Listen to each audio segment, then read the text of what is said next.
Hello, and welcome to Media-eval, a medieval pop culture podcast, where we talk about how medieval and medieval-inspired movies, TV, and books depict the medieval world. What did they get right? What did they get wrong? And what do they tell us about how modern people see the medieval past? I'm Sarah Ifft, a medieval historian, and today I'll be talking about the 1961 film El Cid with fellow medievalist Kyle Lincoln. Hi, would you like to tell us a little about yourself? The medievalist part you already covered. I'm a Castilian historian. I specialize in religious and legal history, so the really super boring stuff. In the high 12th century Castile and early 13th century Castile. Right now, I'm at the University of Wisconsin's campus in La Crosse, teaching in the history department. But previously, I was at Kalamazoo College, where I taught for 3 years in history and classics, after doing all the PhD stuff. So, there's the first page of my CV, I guess. And as a Castilianist, you are an especially good person to talk about this movie, which is, of course, centered in Castile. Yeah, I mean, you're going to be a little bit busier censoring out all the profanity-laced tirades that I'm probably going to get worked up into. But other than that, it'll be entertaining at least. There are profanities are allowed on the podcast, so I have the explicit tag already set up. El Cid came out in 1961 and stars Charlton Heston as El Cid and Sophia Loren as Jimena, and also a number of white European men in brownface as Muslims, which is a choice that was made. Yeah, and not very good brownface. I know we're going to talk more about the technical of this movie, but it was not convincing. It was bad. It was uneven. The makeup, what are you going to do? Yeah, I kind of missed it when I was watching it because I was watching the YouTube version of the movie. The entire movie is free on YouTube, but the coloration is not amazing. No, it is not. So yeah, I kind of missed it, and then I was actually looking these people up, and yeah, that's a whole lot of white dudes. Yep, yeah. The Spanish scholar Ramon Menendez Pidal served as historical advisor, which I wonder, have they listened to him? Right. I mean, so Linehan, I think, in History and the Historians, talks about a little bit about, in one of the footnotes, which of course, is just typical to his style, right? There's one footnote that somebody could write a whole article about. But he talks about Menendez Pidal being on that film, and then I had lunch with him a couple of years ago at a conference in Catalunya, in Lleida, and he said that, his impression was always that, Pidal was there for a paycheck and free wine. And, as a historian, I can support that career move. Yeah, I get it. If somebody gave me a paycheck and free wine, I would definitely consult on something and keep my mouth shut about how bad it was. Yeah, well, maybe not keep my mouth shut, but at the very least, accept the paycheck over it anyway. Right. This was also a very pricey movie. Sophia Loren, in particular, made $200,000 for 10 weeks of work. I did not look up what that is in today's money, but a lot. So I actually did, because I was curious. Yeah. For the whole budget of the film, right, which is just a shade under $6 million, budgeted out, this would be almost a $70 million epic. And it's worth noting that that's with very minimal special effects.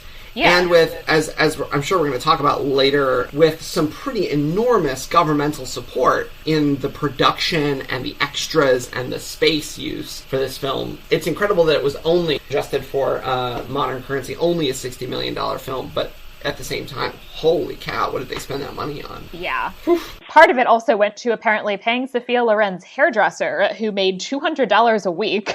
In terms of other things that they were paying for, that included 7,000 extras, 10,000 costumes, 35 ships, 50 medieval war engines, and then there are 4 castles that they filmed at. I think one of the things that strikes me, and it's something that you can tell just sort of looking at the back of the box on the film, so to speak, is that, this is a pretty enormous production, right? Even by sword and sandal standards, right? This whole, subgenre of action film that starts out in the 50s and becomes super popular into the late 60s.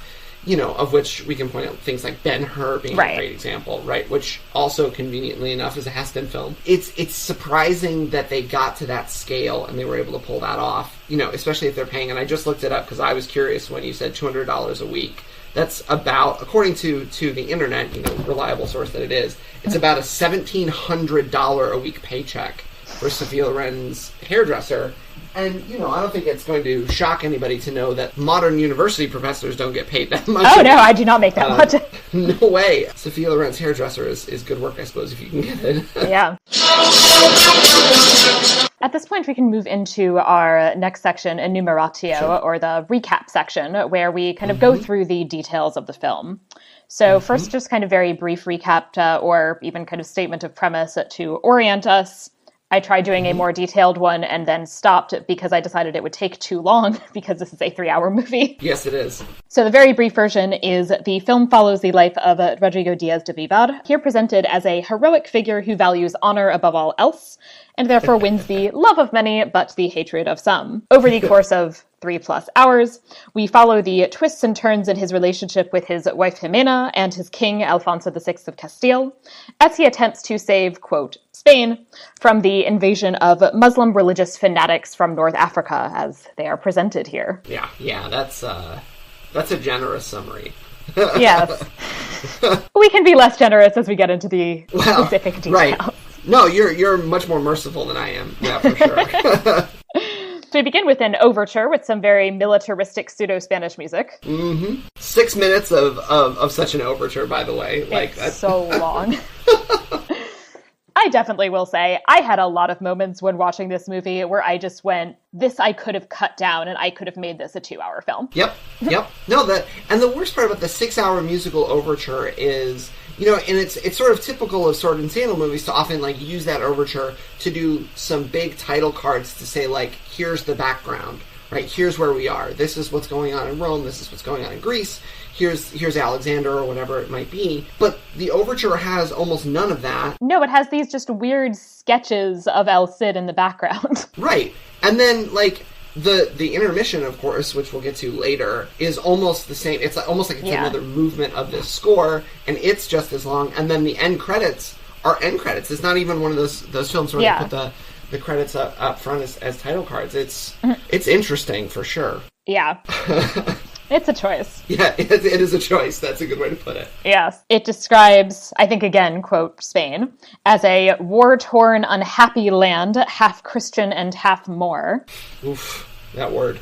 Yep. A word that would have been used in the time, but which is not entirely without its racist overtones. Yeah, I mean, I suppose to an extent, right, in the 60s, and here we're talking 1961, right, they're still under Franco's dictatorship. Yeah. So some of those racist overtones are less problematic, but also, even looking at scholarship in the Anglophone world in the 60s, that had yet to be talked about as a deeply problematic term, which, depending on your scholarly perspective, is either a little bit racist and probably should be minimized, or is very, very racist and should be eliminated, except in direct, primary source attribution. But that there's no such scruples in 1960s Hollywood. Right. I get the choice to some extent to use it in dialogue in the film, but using it in the opening credits is more questionable. Right. I mean, especially for all that he gets a bad rap, Heston's role in the Hollywood response to the civil rights movement, is something that he probably doesn't get enough credit for being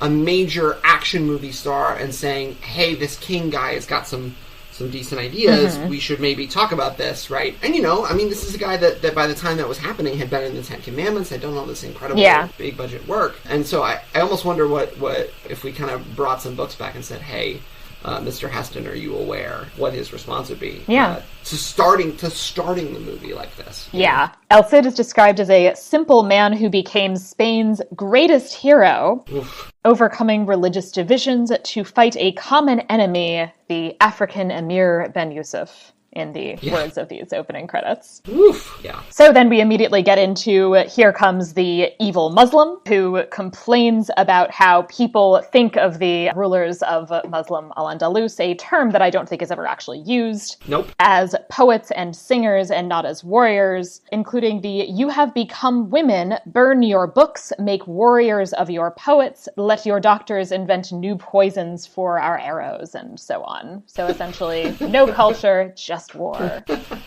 it's funny because his Ben Yusuf's little sort of rallying cry speech is, first of all, and we'll talk about it I'm sure in greater detail, the chronology is compressed a lot, right? So Ben Yusuf's crossing is sort of painted as being early 1080 in this film, sort of. But that criticism that Al-Andalus is filled with warriors and with poets and singers, not warriors, is maybe truer than it would be for Almoravid, North Africa. Right. But there are certainly military powerhouses in Al-Andalus, all over. For crying out loud, half a century after the death of Rodrigo Diaz, right, you get a guy whose nickname is literally the Wolf King in Spanish Chronicles because he's such a badass. Yeah.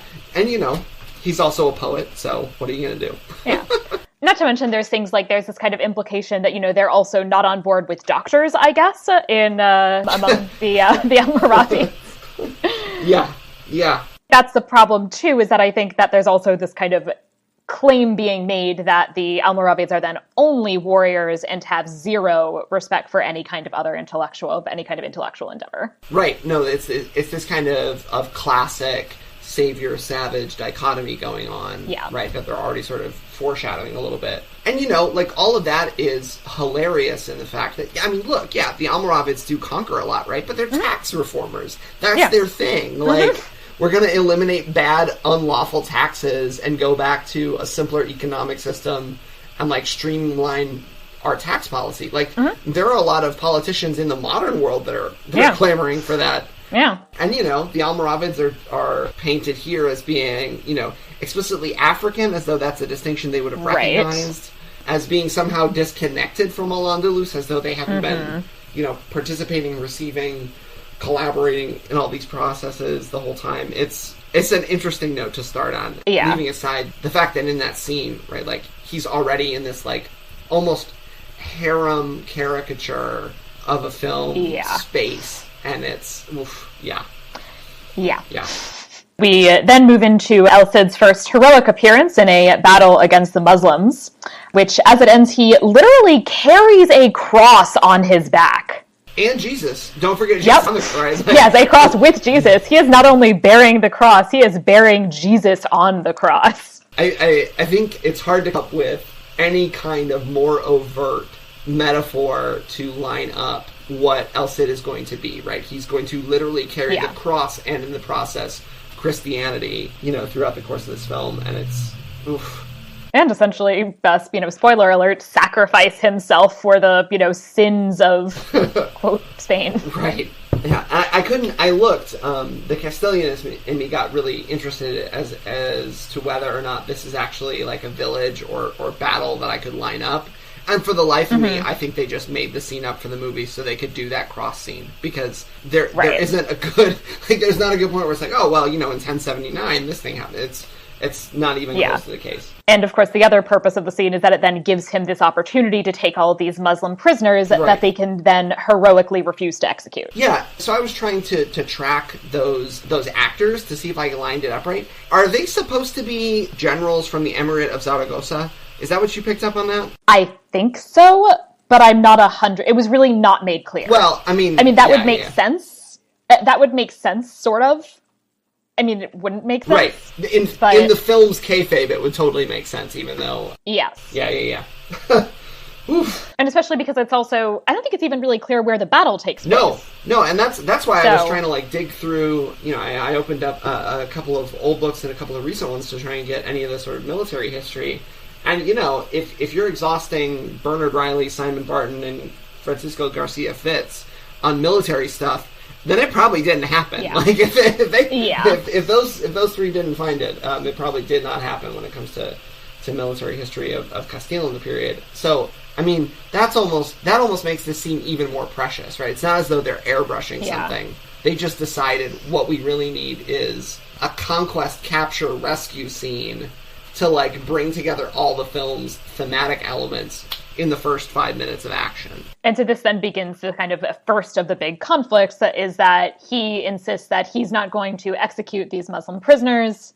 The king's man Ordonez orders him to do so in the name of the king. He continues to say no.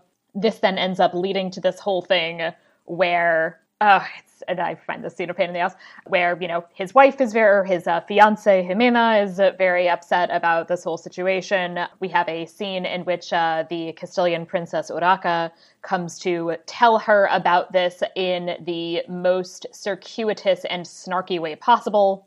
Yeah. Under glorious groin vaulting, an open staircase with a bunch of art. The set for this looks like somebody's medieval cosplay campground. It's just so over the top.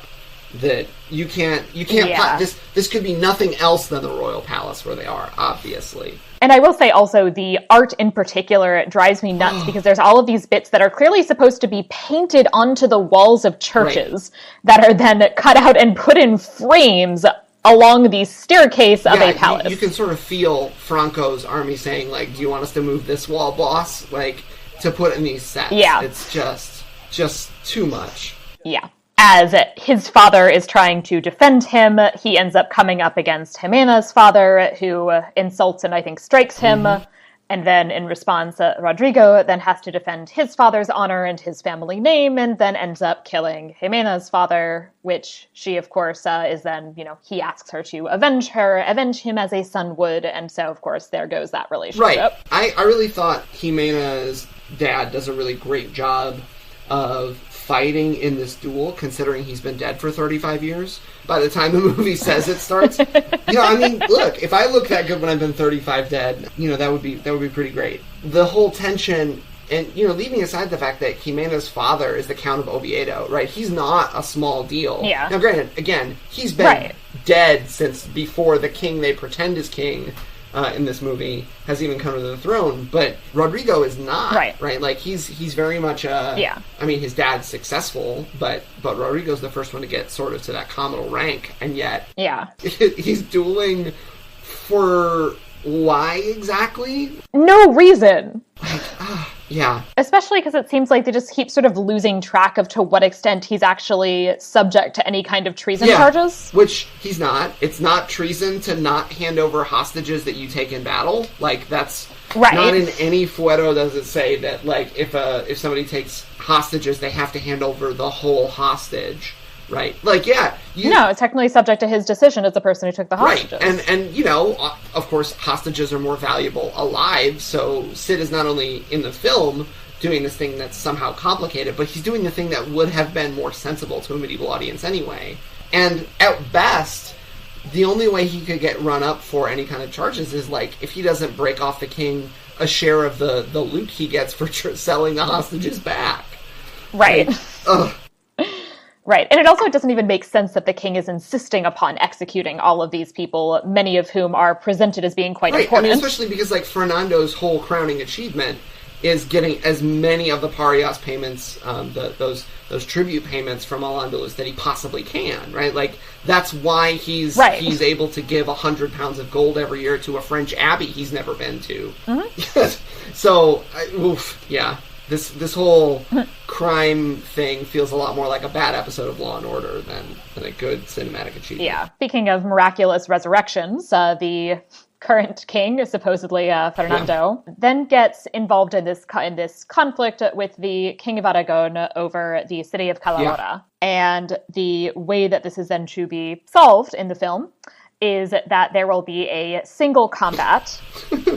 Rodrigo simultaneously is apparently fighting for the King of Castile to get the city of Calahorra and also his own innocence of these treason charges that everyone seems to have half forgotten about. Yeah.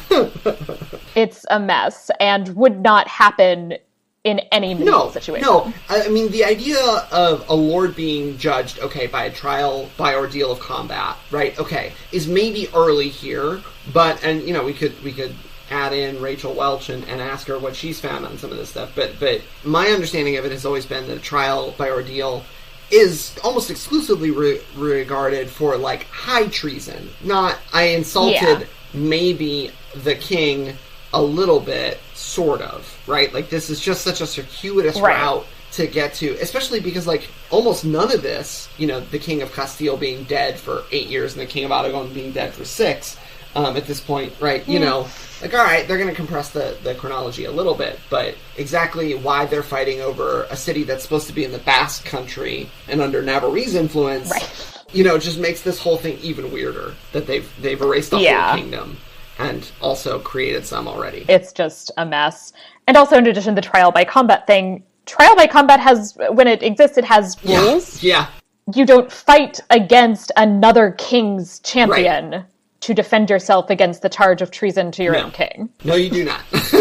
I mean, this weird double function of the single combat is ridiculous. Yeah, it sort of feels like a student trying to turn in one paper for two classes, right? Even if you don't get caught, you're going to get... And it doesn't really work for Yeah, either. no, I mean, even if you don't get caught, you're going to get a C- because you screwed the question up enough. Right. Leaving aside all of the setting looks like a dinner party that's hosted at like an outdoor medieval times rather than anything remotely resembling Aragon or Castile in the period. It actually looks so much like medieval times, which now is specifically Spain, quote, themed. Right. Yikes. And the fact also that it's presented as being jousting as the start of it is also off. Yeah. So This whole scene makes me feel like at some point one of the Hollywood guys said, well, it's a medieval movie, we have to have a joust.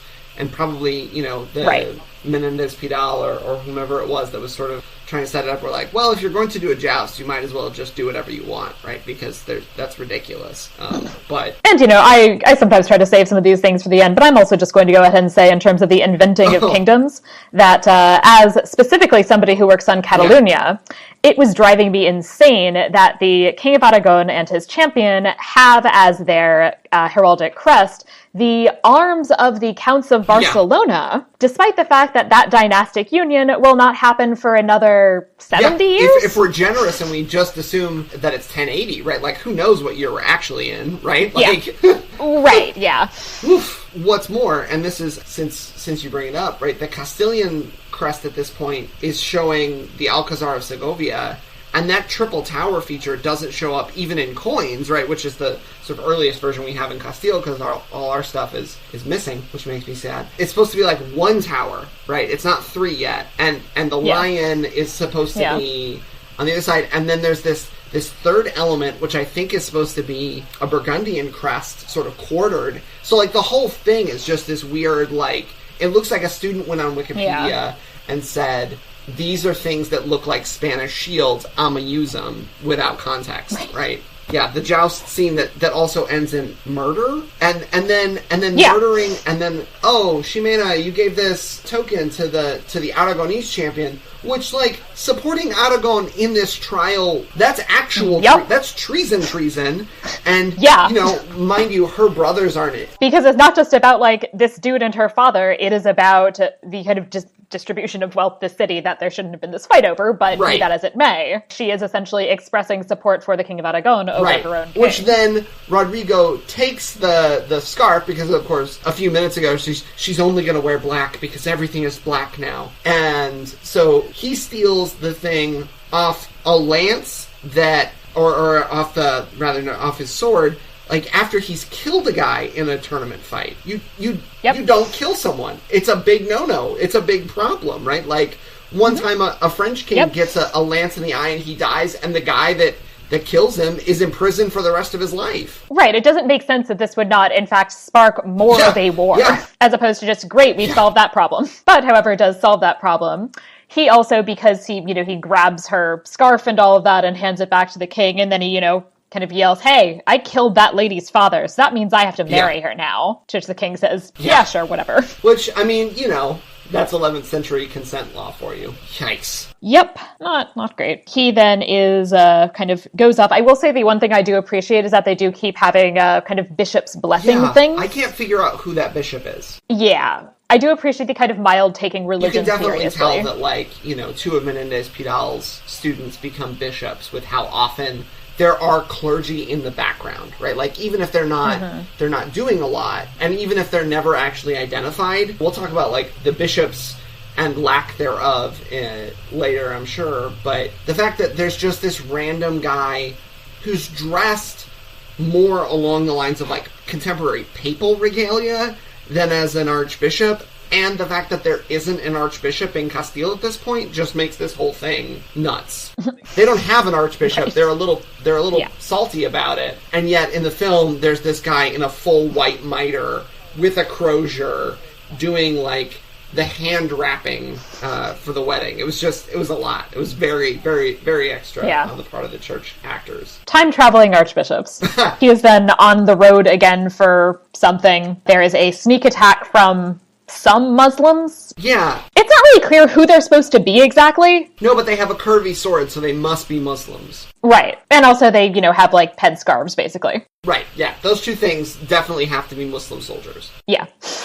Who are financed by another count at the court that Ximena has conspired with. And did I understand it right? Like, they were conspiring at her father's crypt? Yeah, so they're hanging out at her father's crypt, and this guy, who's the same guy from before, I think, Ordonez, who told him he had to hand over the prisoners, and he said no. And then also, I guess, the whole time, he's wanted to marry Ximena, because there's all of this kind of weird stuff set up where he really wants to marry Ximena, and every now and then it's kind of implied that Urraca is actually into El Cid, and there's like this weird kind of half-heartedly done romance plots. So because of that, he basically agrees that he's going to hire some Muslims to try and kill off Rodrigo in exchange for her then marrying him. Yeah, and like all of that is just so screwed up. Like, if this is the Ordonez he's supposed to be, right, both from the song and from history, he's the Count of Najera. He's got a legitimate beef with El Cid for encroaching on his territory.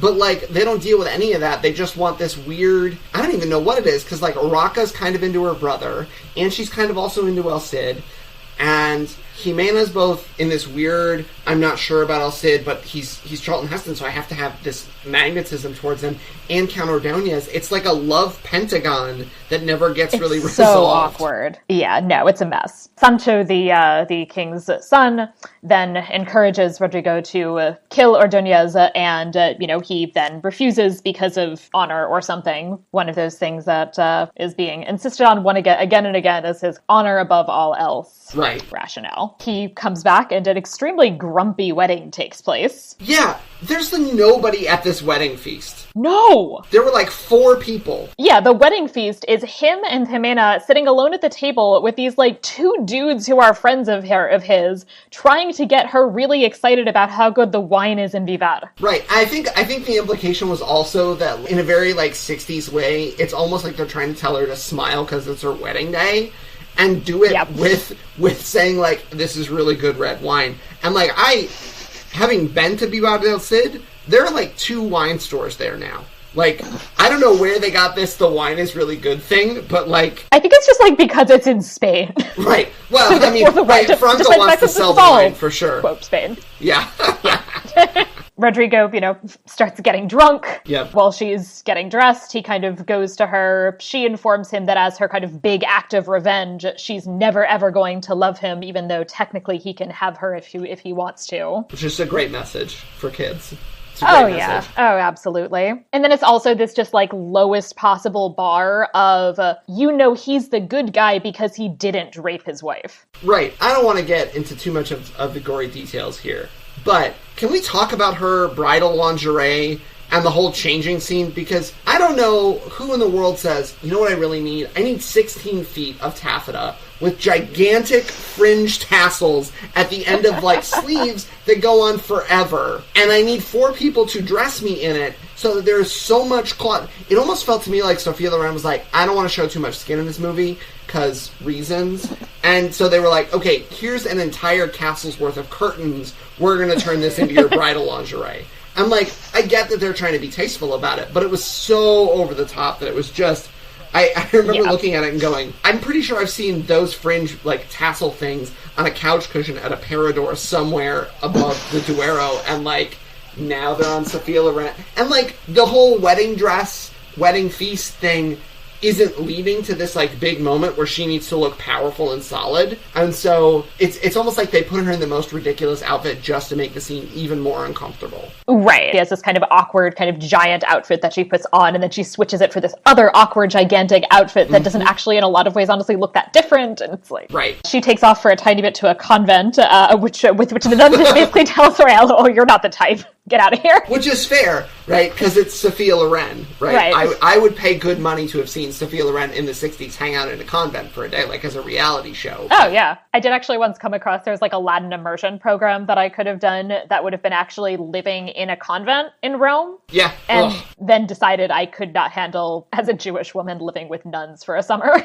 No, I mean, the food would have been great, so there would have been that, I guess. But there's a cool program at the Belmont Abbey School in the Carolinas, which sometimes I think about when it gets really cold here in the winter, I think, I could go. Yeah. But then, of course, it's Carolina in the summer, and that's a whole other... Which brings me to this. It's perpetually summer in this movie. Clearly. There are no seasons at all, and yet everybody in the nobility is wearing black, which feels to me like somebody was wandering around villages during the time of Franco, saw all the peasants wearing, like, the black-on-black smock in a small village, and was like, well, okay, Ximena's got to wear black this whole movie until... like, she and Rodrigo fix things up, and then she can wear not black. Right, because she's mourning for her father until she decides she is bored of that. Right. Essentially.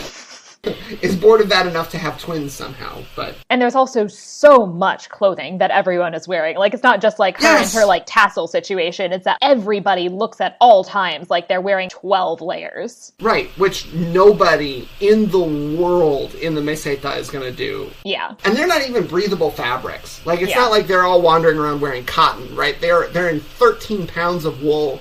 Most of the men are also wearing, like, leather chaps, because why wouldn't you? The whole thing just seems like somebody said, okay, we ordered costumes for 40 starring actors, how many do we have? And someone said, no, not 40, 4, right? And they're like, well, we gotta use it. We're not gonna get a return. Yeah, no, I mean, it kind of reminds me of, my mother always tells the story of she went to Paris and it was in the summer, but it was actually really cold, and so she just put all of her clothes on top of, like, just wore all of her clothes every time she went out. Yes. That's what the costuming looks like about half the time in this movie. It really is a lot. And, like, it's made that really obvious transition from, like, the convent to this church, and everybody's wardrobe is very much, like, over the top in every scene, right? So at the convent, Loren is overdressed as the Ximena character, and then they get to another church, and the local priest is wearing a ton of clothing, even though he's supposed to be just, like, a random local parochial, and everything is over the top. Right, and so the priest practically looks like a bishop, so I guess it makes sense that the bishop practically looks like an archbishop. Right, yeah, everybody just has to be promoted a level to make the movie look good. Yeah. Meanwhile, Fernando then dies. Bit late, but finally, about time. He is divvying the kingdom up, which nobody is happy about. Urraca is given Calahorra, which must be so nice for her. Yeah. It's the wrong side of the peninsula, but at least she does get a city. Right, with then Sancho getting Castile, and Alfonso is supposed to get Leon. They move pretty quickly to Alfonso trying to kill Sancho. He decides to kind of take a page from El Cid's book and not then have him executed. Right. I guess upon Urraca's request. This is also where we first start to get the mention during this duel between the brothers of the incest rumors about Urraca and Alfonso. Yep, which just sort of makes the whole thing even stickier. This whole, we're going to divvy things up and we're going to get the brother arrested? Yeah. And it's not even the right brother? And I actually also just then realized the line actually then says, accompany His Highness to his new kingdom, the dungeon of Zamora. That's actually the city that Urraca should have. Yes, and he's not even the brother there is a brother who's imprisoned. He is imprisoned in Galicia, not Zamora. Right. Alfonso, at this time, and I know we're going to get to the true and false part, but this whole part of the dividing the kingdom thing was just...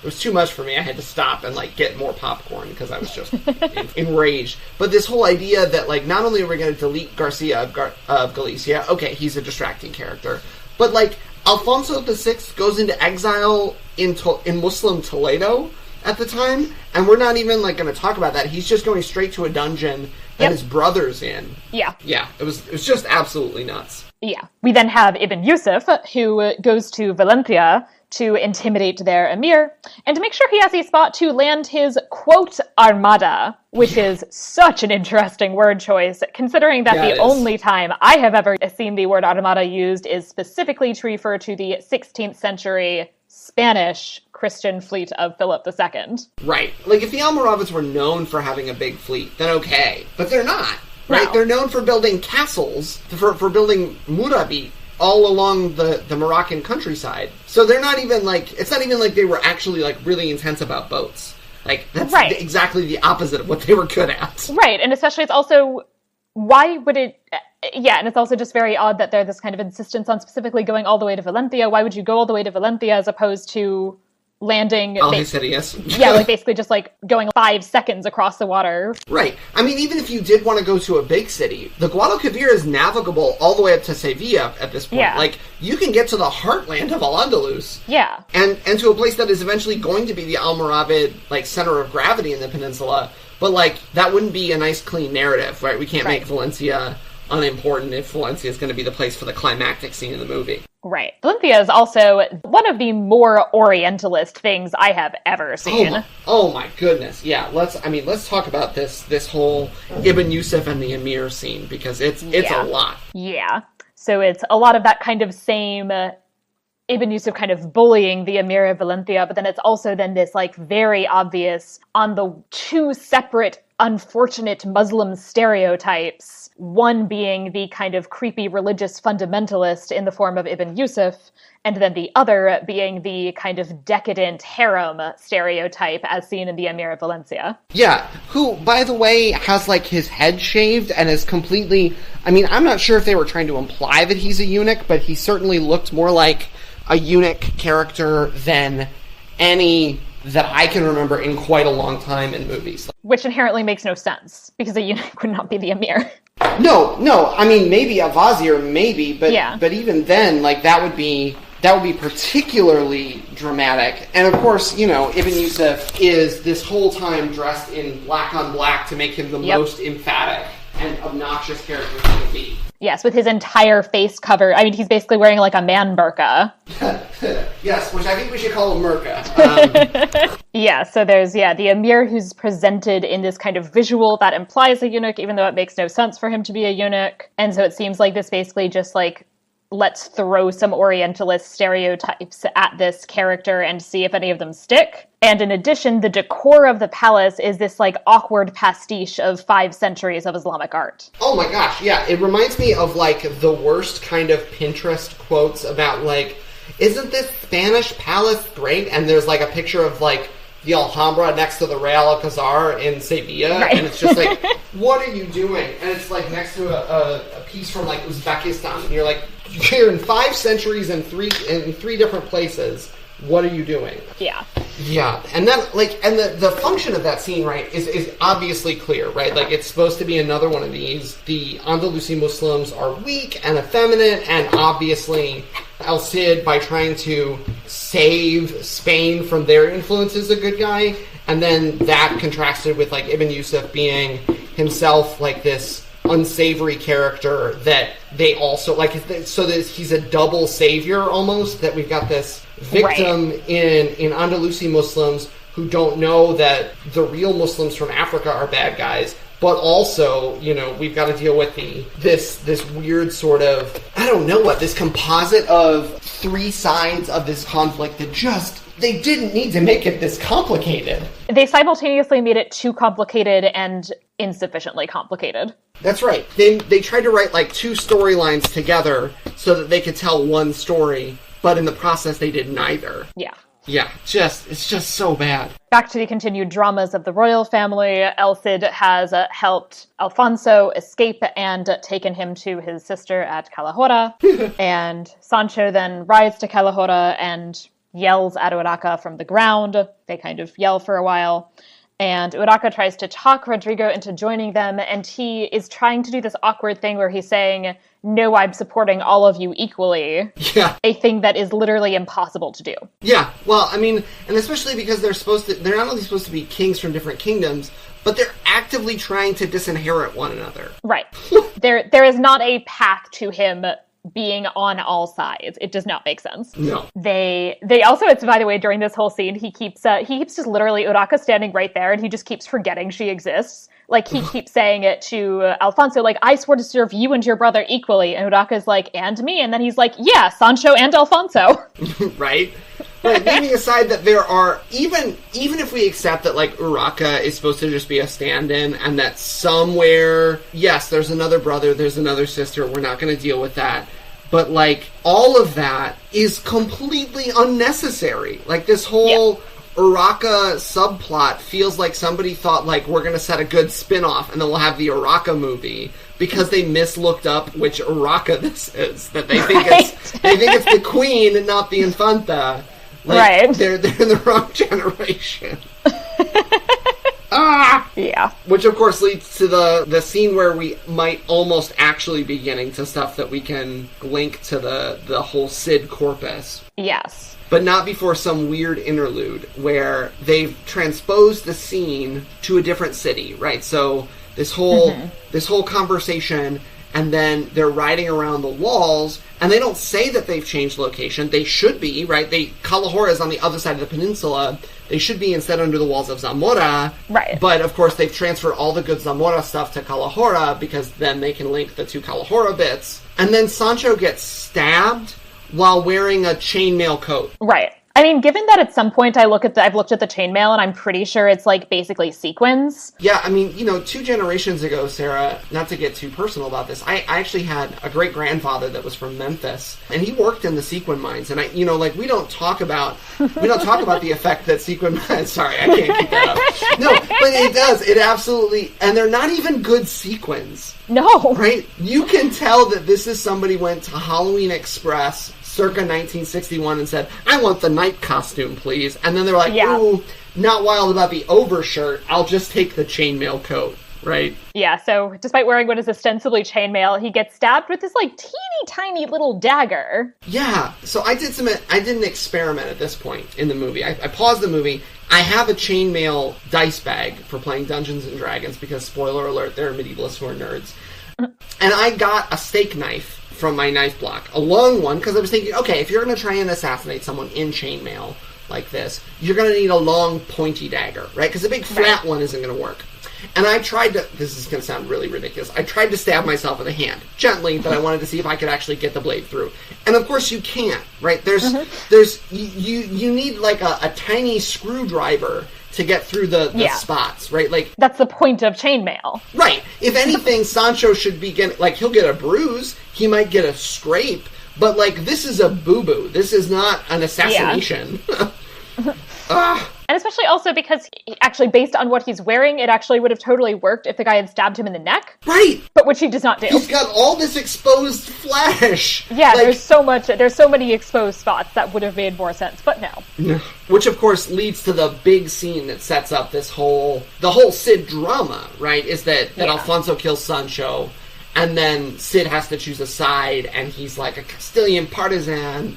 And, like, at this point, by my mark, we're 90 minutes into the movie. We are literally halfway through the movie before we get to the part of the Cid story that's legit. Yeah. And also, just to even add in, then there's this whole, again, overly complicated plot line in which the guy who kills Sancho is sent in to do so by Urraca, but actually he's really being paid by Ibn Yusuf. Yes, somehow. Which is just deeply unnecessary. Yeah, so this blonde-haired, blue-eyed queen, who is apparently in this weird love pentangle, is also now a murderer allied with, or financed by Ibn Yusuf. And, like, the financed by part I can get, right? Like, we know the Almoravid did stuff like that, and we know that contemporary practice is to finance proxy wars. But, like, why that was even needed? Right. And it puts her in this awkward position because it's not entirely clear if she knows or not that this guy is being paid by Ibn Yusuf, and it's just very messy and awkward. Yeah, it's definitely unnecessary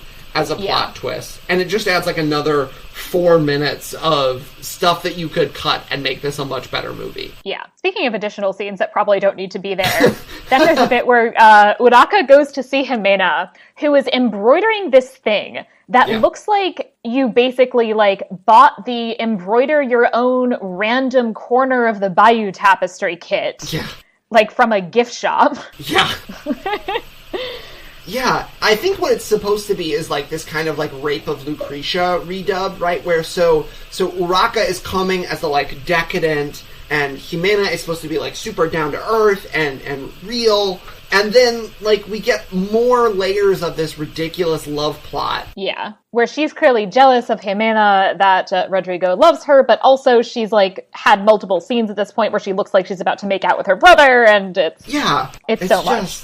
And of course, like, this whole time, right, she's still an infanta, she's still controlling an enormous amount of territory that makes her wealthy, and yet, like, she's allowing, like, she could just have Jimena killed, right? Like, in all reality, right? Like, if this whole Rodrigo thing is what she really wants, Like, it's not out of line for a contemporary monarch to have anybody assassinated. Not that I'm telling a Catalan historian anything about fratricide, right? But, you know, it's not like she's got a twin sister to deal with, right? There's this whole... Right. And to do it while she's embroidering, as though Jimena is super down to earth this whole time and hasn't herself been orchestrating assassination plots. It's just... Right. Were they watching the first part of the movie, or were they just letting it go? And all of this while Jimena and Urraca are both still way overdressed for just doing normal princess things. They really are. I will say, though, it's ridiculous, but I do really like Urraca's, like, Virgin Mary pin, which looks like it's like this, like, giant medallion of the Virgin Mary with, like, some pearls stuck on it that she's just, like, wearing around. Right. It sort of makes me think that they were on location. The actress saw it in a gift shop at a cathedral and was like, oh, I'm going to wear that in the scene, right? Like, it's completely out of place. Alfonso, now King of Castile, publicly forgives everyone who fought against him and supported his brother and calls on them to swear fealty, and of course everyone does except for Rodrigo. And now we are finally getting into something that's actually in the Cantar de Mio Cid, so that's exciting. 98 minutes in, by the way. I wrote it down specifically.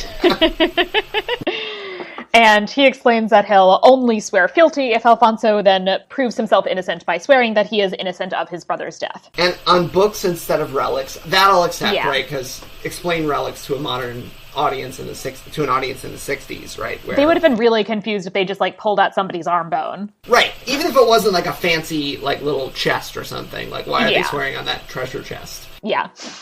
Oh, and then the fisticuffs come. Yeah, so he, like, drags his arm down to the books in this way that it's like, don't wonder he exiled you, Jesus! Right. You couldn't have been chill about it, right? Then there's this kind of weird scene where then he basically is sitting, like, practically alone in a room reading a scroll in which he banishes Rodrigo because he has, quote, outraged the royal personage. A scroll which is written in Spanish, by the way. Of course it is. Yes, for those listening at home who do not remember my previous language rants and are not medievalists, it should have been in Latin because everything pretty much should be written in Latin at this point, except, of course, for the Cantar de Mio Cid. But yeah, certainly any royal decree. Urraca's gold dress is fantastic, I will say. Yeah. And for once, it actually is like, you know, it seems like the right fanciness level for the occasion. Yeah. It's a good banishment ceremony. Dress. Yeah. He now leaves. Apparently, Jimena just overhears this whole thing. Right. This apparently makes her change her mind and decide again that she's in love with Rodrigo and wants to follow him into exile. This is the least character development I've ever seen. Yeah, he's honorable in a way now that she's on board with. That whole thing is just something else. But of course, now that Jimena's following him, we're just going to leave all of that court decadence behind to a pair of scenes that are just really weird. They are utterly puzzling. So first there's this leper. Yeah, named Lazarus, who somehow knows exactly who El Cid is. And also El Cid's, of course, he's the one who, you know, gives him water even though he's a leper and all of that. And in addition, this is also too early for the kind of ideas about contagion surrounding leprosy that are being implied here. But, like, so I'm watching something, like, is this dude just supposed to be, like, Jesus or something? Like, what is happening? It does kind of have a Martin of Tours feeling, doesn't it? Yeah. Where if El Cid gives him half his cloak, then we know he's a real saint. Because there's so many of these, medieval legends, you know, for the listeners at home, there's so many of these medieval legends in which the person demonstrates that they're a saint by being basically nice to some person who's poor or sick or etc. And then that person turns out to secretly be Jesus, and that's how you know how saintly this person is. So yeah, so that's what this almost seems like, but then it, of course, does not go anywhere. No, we never hear from this leper again, even though this scene is so obviously shot on the Camino de Santiago that, like, and the leper himself has a Santiago shell on his walking stick, which I noticed and I was like, okay, now I need to stop, pause the movie, and go do some more side work. Because I wanted to see, there's a beautiful book for anybody that wants a great coffee table book about pilgrimage in the medieval world. It's called Being a Pilgrim, and it's got all the really early Santiago iconography.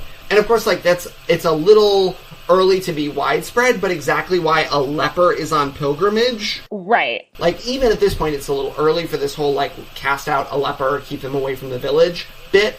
But, like, they're still not exactly everybody's favorite person, and they're just randomly walking across the peninsula to the Hill of Three Crosses. It's bizarre. Then, like, after this whole scene, Rodrigo and Jimena, by the way, has, like, been following him and is now, like, gone from being, like, a little bit, okay, Rodrigo's not a bad guy, to being so completely in love that after this kid is like, you can totally sneak into our barn and stay the night because we're not allowed to help you, but if we don't see you, it's fine. Which apparently is where Jimena becomes pregnant, because it's the only time we ever see the two of them in any sort of romantic attachment, having their honeymoon in a barn. And, like, I get the whole idea of a rustic vacation, and sure, everybody's idea of romance is different, but, like, rolling around in the hay in the 11th century is a really good way to get fleas. And, like, I'm not going to say that fleas are universally rejected as a romantic idea, but... Hey, delousing is very sexy, as we know from Montaillou. Wow. Yeah, which of course then leads to the intermission, which had to just be a moment where, if it were later in the 60s, people could go and top off their LSD to get through the rest of the movie. Before the intermission, though, I just want to note, the little girl who lets them hide in her barn also inexplicably knows exactly who both of them are and their entire life story on sight. Right, even though she's like 7. And then as they're coming out of the barn, there's just like an army that just also followed him. Yep, just appears. And also, before the army shows up, Rodrigo does tell his wife to smile more, because of course he does. Yeah, I mean, you know, it's Sophia, Loren, and Charlton Heston, so they have to be role models for the 60s, right? Oh, yeah. Yeah, so I guess he tells her to smile more before he ditches her to run around with this army doing what? Yeah, that's never made clear, right? We're just going to skip over the fact that for a decade, El Cid makes himself fabulously wealthy by becoming a mercenary general in a way that is more like contemporary Muslim practice for exiled sons than it is for contemporary Christian practice. So, you know, we're just going to skip over that. And at the other side of the intermission, he's got a beard and a scar that tells you he's seen some shit. Yeah, and that's it. That's all we know. Who this army is, like, exactly where did he go? What did he do with this army? There's no discussion of, like, did he accomplish anything? It's just so bizarre. Right. But, of course, because there's a nice intermission with yet more sketches of barns. So many sketches. And, like, okay, the sketches thing is typical of sword and sandal films. Fine. The big epic score, of course it would be. It's a 3-hour movie that has its own intermission. But, like, why barns? Why not, like, maps of Cid's territory growing, right? Like, why not give people, like, who are paying attention in the intermission, who are just stretching their legs, getting a cocktail, whatever, then they can at least see, oh, El Cid is doing El Cid things, right? But no, we're just going to waste the intermission. Thus far, I would say, you know, we're, what, 2 hours or so into this movie? Yes, we've got a little bit under an hour to go. Yeah, so a little over 2 hours in. Yeah. And there's been, like, one scene that is from the Cantar de Mio Cid. Yep, and even that's a little bit flimsy, and is missing characters. The intermission finally ends, eventually. 4 minutes and 38 seconds for those. Oh my god, it was interminable. Yeah, so we now have 10 minutes of unnecessarily extra musical interlude. So then we cut back to, we have Alfonso, who has a great falcon. Yeah. And Urraca, who's wearing this dress that's like a chessboard, and it's amazing. She looks like she could just lie down at a theme party, and if anybody asked what her costume was, she could be like, I'm the English Exchequer. Pay your taxes on me. It's just nuts. Yeah, I love it, but it's ridiculous. Yeah, it's way too much. He has now called back the Cid, who, you know, has a scar and a beard now, so... Well, yeah, I mean, obviously he's been some places. And he then throws himself to the floor, says, I've all these years hoped you would call me, especially now that Ibn Yusuf has landed on our shores. How long did it take them? Yeah, it's not exactly clear that the Almoravids this whole time have been doing something else, but, like, unless they've just been gobbling up territory that they never conquer, there's no reason it should have taken them 8 years to get any of this done. Yeah, because at this point he has these, as we'll see shortly, he has these children who are like, what, 7? 9? So, yeah, at least. Somewhere in there. Absolutely. Who've been raised in a convent. And so it's clearly taken quite a while. It was implied before the intermission that Ibn Yusuf basically had everything ready to go and was like, yeah, Valencian Emir, I'm landing momentarily. Right. So then it's like, what was he doing? Right, yeah. He took a nap. There were a lot of poets who needed to be taught how to use a sword. That's probably what it was. Yeah. getting the doctors to move along to that poison already. Well, poison takes a while to test, right? So that's, that explains that. As to what exactly the scar and the beard are from, we never find out, right? It's just, It's just this, like, psychic wink towards something has happened. We have no idea who he's been fighting or why. Right. And given that he is presented as basically just leading this random band of armed men, right. It's like, are you doing something that anyone might consider helpful? Are you just marauding? Like randomly plundering the countryside. Right. I'm glad we didn't get anything more in that regard, like some weird intervening scene to explain what was up, but there's just so much of this movie where you want to know, like, what scene didn't you film that would have explained this, right? What's the director's cut of this movie look like? What's the 7-hour version where any of the, like, beard-growing, army-leading stuff is explained? Not that I want a 7-hour version of this movie, but, like, wow. Right. Not to mention, I can think of approximately, like, 7 scenes that I would have cut and instead had, like, 1 scene of him being in a battle. Right. We don't get a battle, really. I mean, we get some, like, skirmishes and fisticuffs, but we don't get a big battle scene till the, like, last 15 minutes of the movie, where it's almost like, so weird. Like, oh man, it's El Cid. We really need to have a battle scene here. Yeah. He shows up and is told that he is supposed to be going to Sagrajas for the battle there, and instead informs Alfonso, no, you should take Valencia, and then also brings in all of his Muslim friends. And Alfonso just basically immediately tells him to fuck off. Because apparently he's just never spoken to a Muslim before, and of course never would. Right. Well, yeah, I mean, he didn't live in Toledo for 5 years. And hasn't, in the meanwhile, like, I mean, if it's supposed to be Sagrajas, actually, right? So they've skipped forward 5.5 years. Okay, so that explains where the kids came from. Explains why we're getting ready for Sagrajas, even though we don't know that's where the battle's going to be. Whatever, right? Medieval people knew exactly where battles were going to take place in advance. There's just a plan. You have to go to Sagrajas. Right. That's where the fisticuffs are. Get there. Yeah, you have to be on Sagrajas on July 30th. Right. And, right. We've just got to get there. It's on my Google Calendar. Yep, that's right. There's been an Outlook invite, which people had to sign in for. And, like, all of that is happening while Alfonso should have taken Toledo.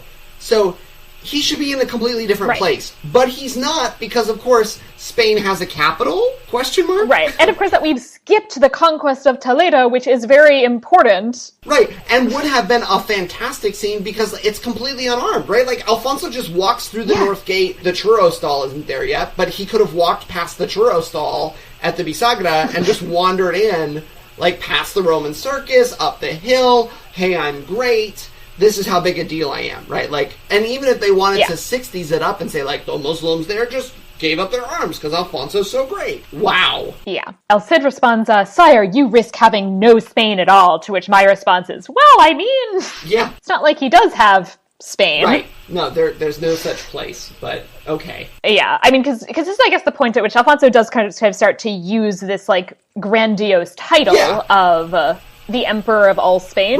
Right.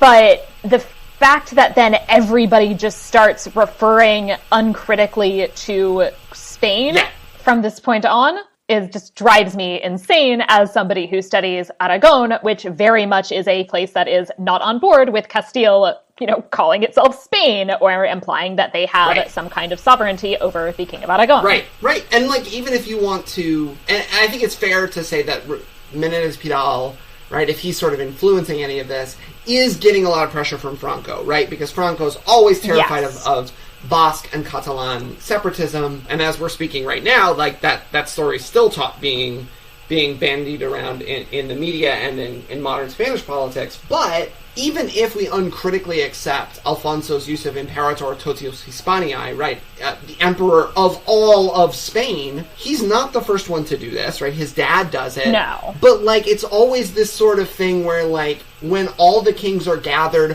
one guy gets his wine cup filled first. It's not any sort of, like, massive imperial project on the scale that, like, Frederick II would be cool with. Not to mention, it's not a title that's meaningfully acknowledged by anyone, including either people over whom he would be the emperor or other sovereigns, or any other sovereigns for that matter. It's always in Alfonso or Fernando's charters where he's like, oh, by the way, I'm Alfonso, Emperor of all the Spains, King of Castile, Toledo, Galicia, Najera, right? And he laundry lists. And everyone's like, yeah, that's nice. Right, yeah. Cool story, bro. Then this whole Valencia thing, there's just this moment where Rodrigo is like, all right, yeah, I'll be back for Sagrajas, whatever. I'm going to go do my Valencia project. Because he can just do that because why is he back at Alfonso's court? He called him. Right, yeah. On his cell phone. And they're just going to hug it out, I guess, maybe, sort of. Except I guess not, because Alfonso gets upset about the fact that Muslims exist. Yeah, which, haven't been financing his entire kingdom this whole time. Nope. Oof. He's never met a Muslim before and is shocked to see them at his court. Yeah, shocked. And of course he can tell because they're dressed differently and they're all in brown face. Yep. It's really the brown paint is really, how you would know somebody was a Muslim in medieval Spain. Right. Yeah, I mean, we're not... leaving aside the fact that Alfonso... No, you know what? We're not even going to go into the fact that Alfonso can probably sign his name in Arabic. That's a whole other podcast episode. Yep. So meanwhile, El Cid is gonna bail and do his own Valencia thing. And as you do when you're reuniting with friends, he meets some friends. We don't know they're friends yet, right? Of course, because there's got to be the big reveal. And they just bro-hug it out in the middle of a river. Yep. And they just run across the river, meet in the middle, and then hug. And then the armies that each of them have are like, yay, right. We're all friends now. Right, we can also have a big friendship hug. And so I tried to figure out what river this could possibly be, right? Because it's kind of supposed to be also, the only Muslim leader that's on Team Cid is the Emir of Zaragoza, even though, Al-Mutamid is not exactly on Team El Cid the whole time, right? There's always this ambivalence. But, what river it could possibly be that they could be meeting at. And, the only candidates are really, the Duero, the Ebro, or the Tajo that are, big boundary rivers, right? And none of them are that small. If you and I tried to hug it out in the middle of the Ebro, we would be dead. We would be drowning and floating down river. And, maybe if we're lucky, we get bonked on the head by a piece of flotsam before we get out to the Mediterranean. There's no way. No. He also briefly does see his wife for the first time. What is apparently the first time in 5 or so years or whatever. Right, she's been in a And convent. they have these twin girls who have no idea who he is. Nope. Just literally none. Nope. Which is such a bummer because, in the Cantar, constantly back and forth, Cid's best boy, who happens to almost be a bishop at this point, he's not a bishop yet, but he's clearly El Cid's choice, is constantly, in the story, ferrying Jimena and the girls back and forth between the convent where they spend the summer while El Cid's campaigning and, wherever they're holed up for the winter, right? So they missed all these cool travel scenes, they missed having a cool sidekick, and, all to just put Sophia Loren in a convent. Yeah, this kind of very uncomfortable thing, too, that it's the men travel and war and do all these things, and the women just stay in this one convenient location and do not move. Right.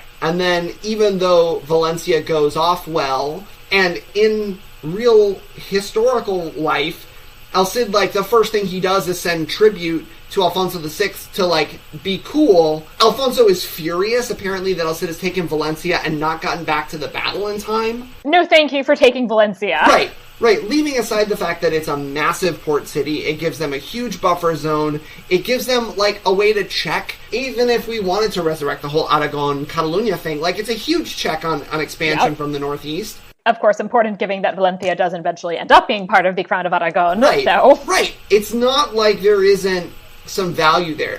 Even if he's just bringing in, a basket of oranges, you could very easily get that symbolic moment where this whole time El Cid has actually been wanting Alfonso to be the best king, and, then this whole story could make sense. But instead, we turn back this whole... Does Alfonso want Jimena? He's just apparently raiding convents to, find people. And completely ignoring the laws of sanctuary and taking somebody who's in a convent, dragging them out and imprisoning them. I think we're supposed to feel at least, a modicum of empathy, if not sympathy, for Alfonso, because Jimena is... really not being very polite about it. Because, of course, when you're captured, you're just supposed to be, you're supposed to smile. Women should smile more. Well, that's clearly one of the important themes of this movie. Yeah, it's just nuts. And then all of that is, somehow gonna give El Cid the reason that he can finally attack Alfonso? They're gonna go at it? Like, what? Yeah, and then there's this awkward, like, well, I'm in Valencia, but no, I'm going to go to Burgos and get my wife and children, who I see approximately every 5 years. Mm-hmm. And then there's this, like, all of a sudden, completely out of nowhere, Ordóñez comes back, has decided that he is super into and impressed by El Cid and is going to help Jimena and the children escape and then fight for El Cid. Yep, sure thing. Also, not made clear at all how this whole process works, how El Cid they meet in this, like, mountain in the middle of nowhere. Right. Like, how did they know to meet there? Well, and the crazy part is, like, Ordóñez is Count of Nájera, so it's not like there isn't a place where they could meet that's, like, sort of at the very periphery of Alfonso's territory, right? Ordóñez just all of a sudden turns babyface and is working with El Cid, even though this whole time he's been a total heel. Like, El Cid is supposed to drop a beat down on Ordóñez. That's how this should work. But instead of, like, basic good guy, bad guy storytelling in both the larger arena of movie storytelling and in the medieval storytelling, like, he just turns, and that's it. Yeah. And the part that disappoints me the most about that, too, is there's not even, like, a good bro hug. Like, if they would have hugged it out, I would have been like, okay, apparently something has gone on that we're not being told. All right, whatever, right? Maybe that's where he got the scar. But, like, no, we're just going to, we're going to jump another scene, because why not? Now we're all back in Valencia, so that's great. Yeah, so whatever happened in Burgos, he bailed her out, like, they actually did get her out, and... What is also this random location that they met somewhere between just Burgos and Valencia? Yeah, there isn't a good spot. I looked. No. The only place that's under Christian control, or in the Taifa of Zaragoza at the time that maybe makes sense, would have been, like, a Segovia or a Sigüenza, like, somewhere that's sort of on the path up north and west, but, like, all of the territories that make good sense for, like, large cities are either under Alfonso's control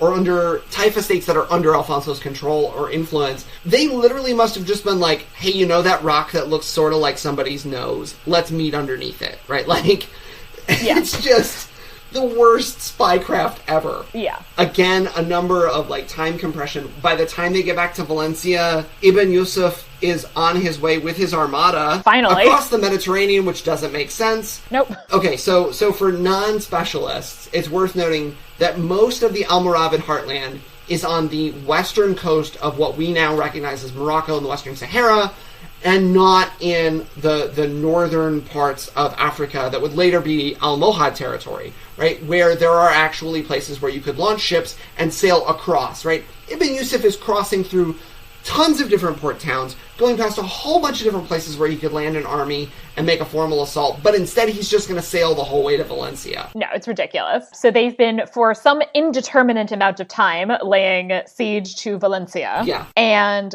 then encourage the people of Valencia that they should surrender voluntarily so that they can all fight together against Ibn Yusuf. Yep. A thing that is apparently, for some reason, compelling, I guess, especially when you then catapult bread over the walls and start food riots. Yeah, I wanted to know if the Pythons had seen this before they made Holy Grail, because we're about 13 years before Holy Grail. They launched bread and vegetables, and I swear, and I hope that I wasn't, like, having some kind of episode, but I swear there was a chicken at some point. Like, somebody launched a roast chicken. Like, not a live one, but, like, there's just a chicken in the background, because, like, one of the extras thought it would be funny. But, like...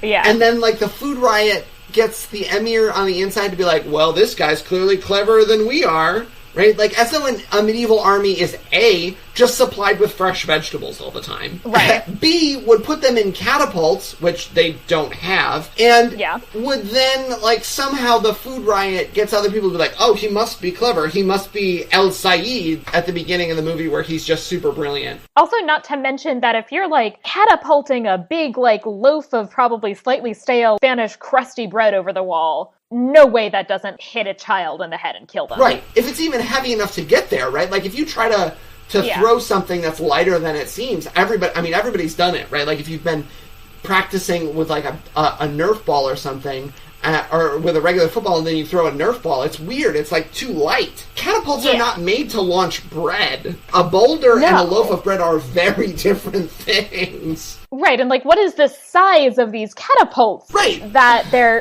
Right, that they can launch a loaf.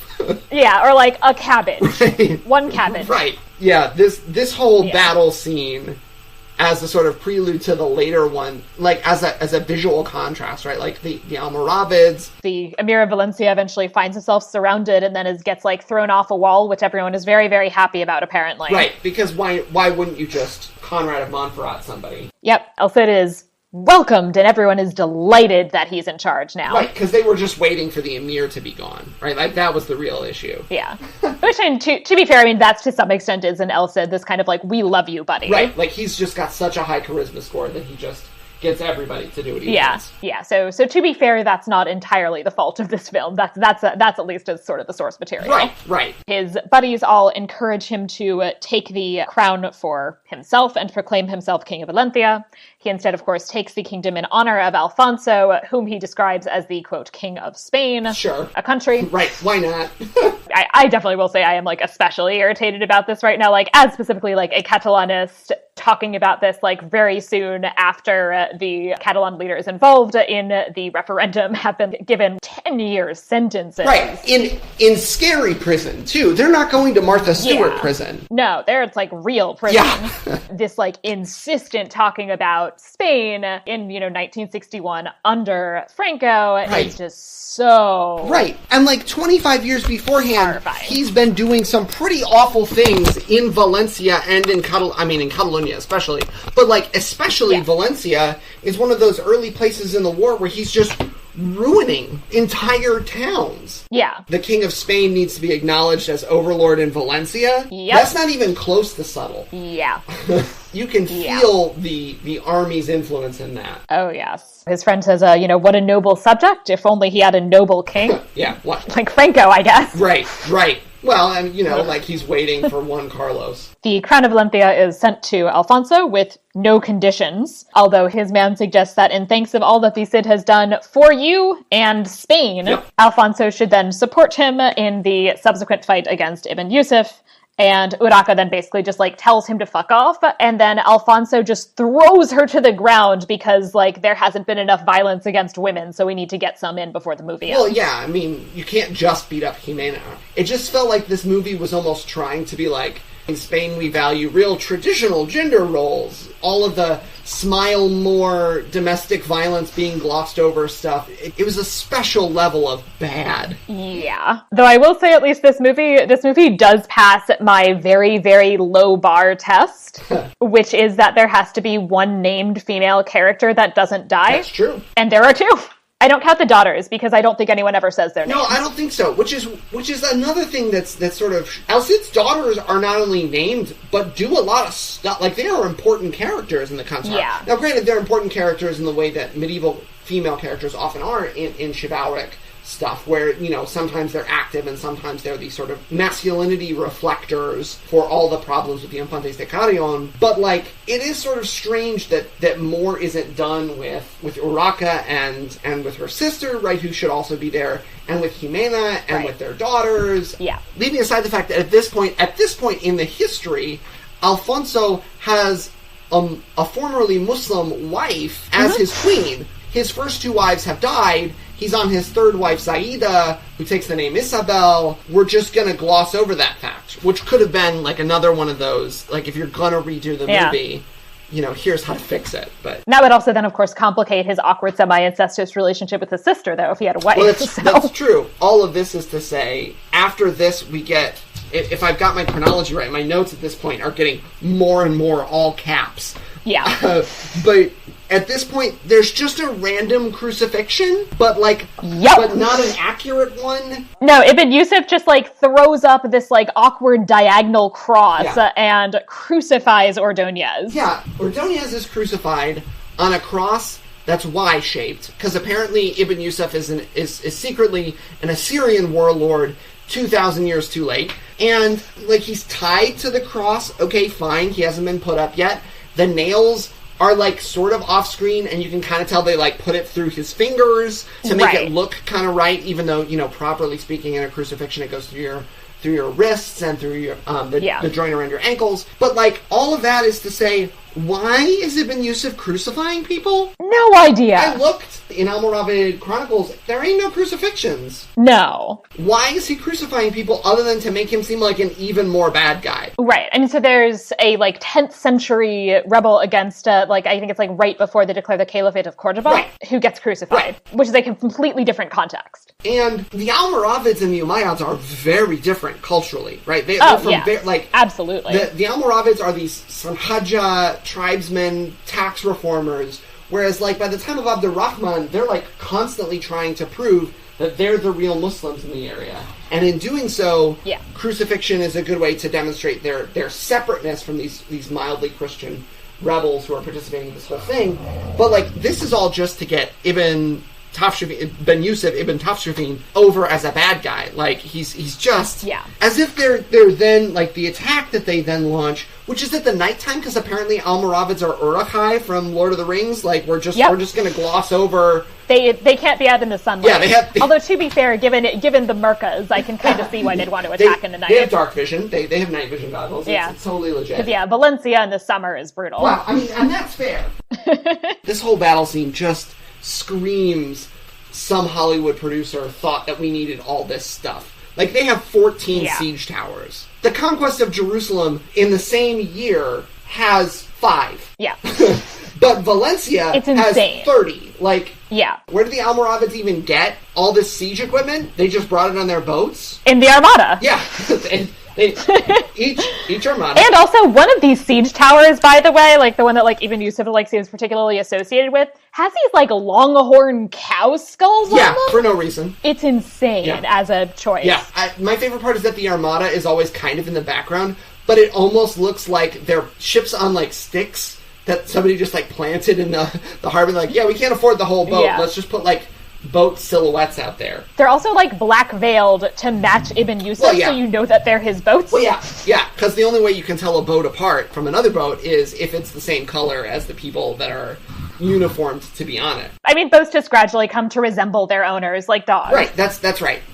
There's no amount of cleverness there. And leaving aside the fact that, all of those siege towers are completely unarmored and uncovered, right? There's no leather on top of them, which is fine, right? El Cid doesn't have access to fire. And, their catapults are all exactly the same catapults. At one point, I was looking to see, if they had, some working catapults and then just prop ones in the background, and if I could tell the same. Mm-hmm. I also want to add in a note about the wild El Cid Jesus other bit that happens here. Wow. Where Ibn Yusuf asks the dying Ordonez, do you believe that your leader cannot die? And he's no, he definitely can't die. And Ben Yusuf qualifies that by asking if he can't die like the Prophet Muhammad?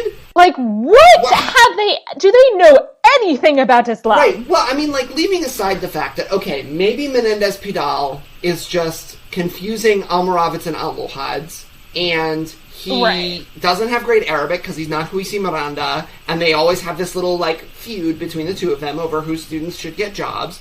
Okay, fine. Maybe he's mistaken but, even the Almohads don't think the Prophet Muhammad is immortal. They're Mahdis.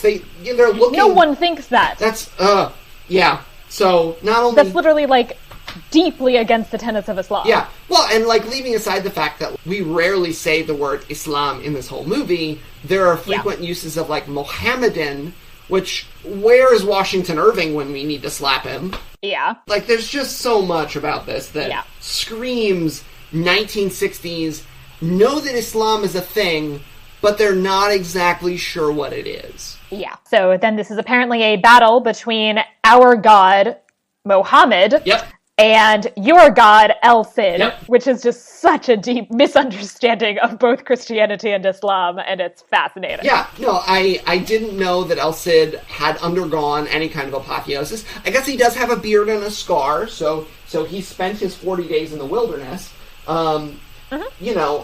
That's actually what happened, is that he died and was resurrected and he's the Messiah. That's what happened in that 6 years of the intermission.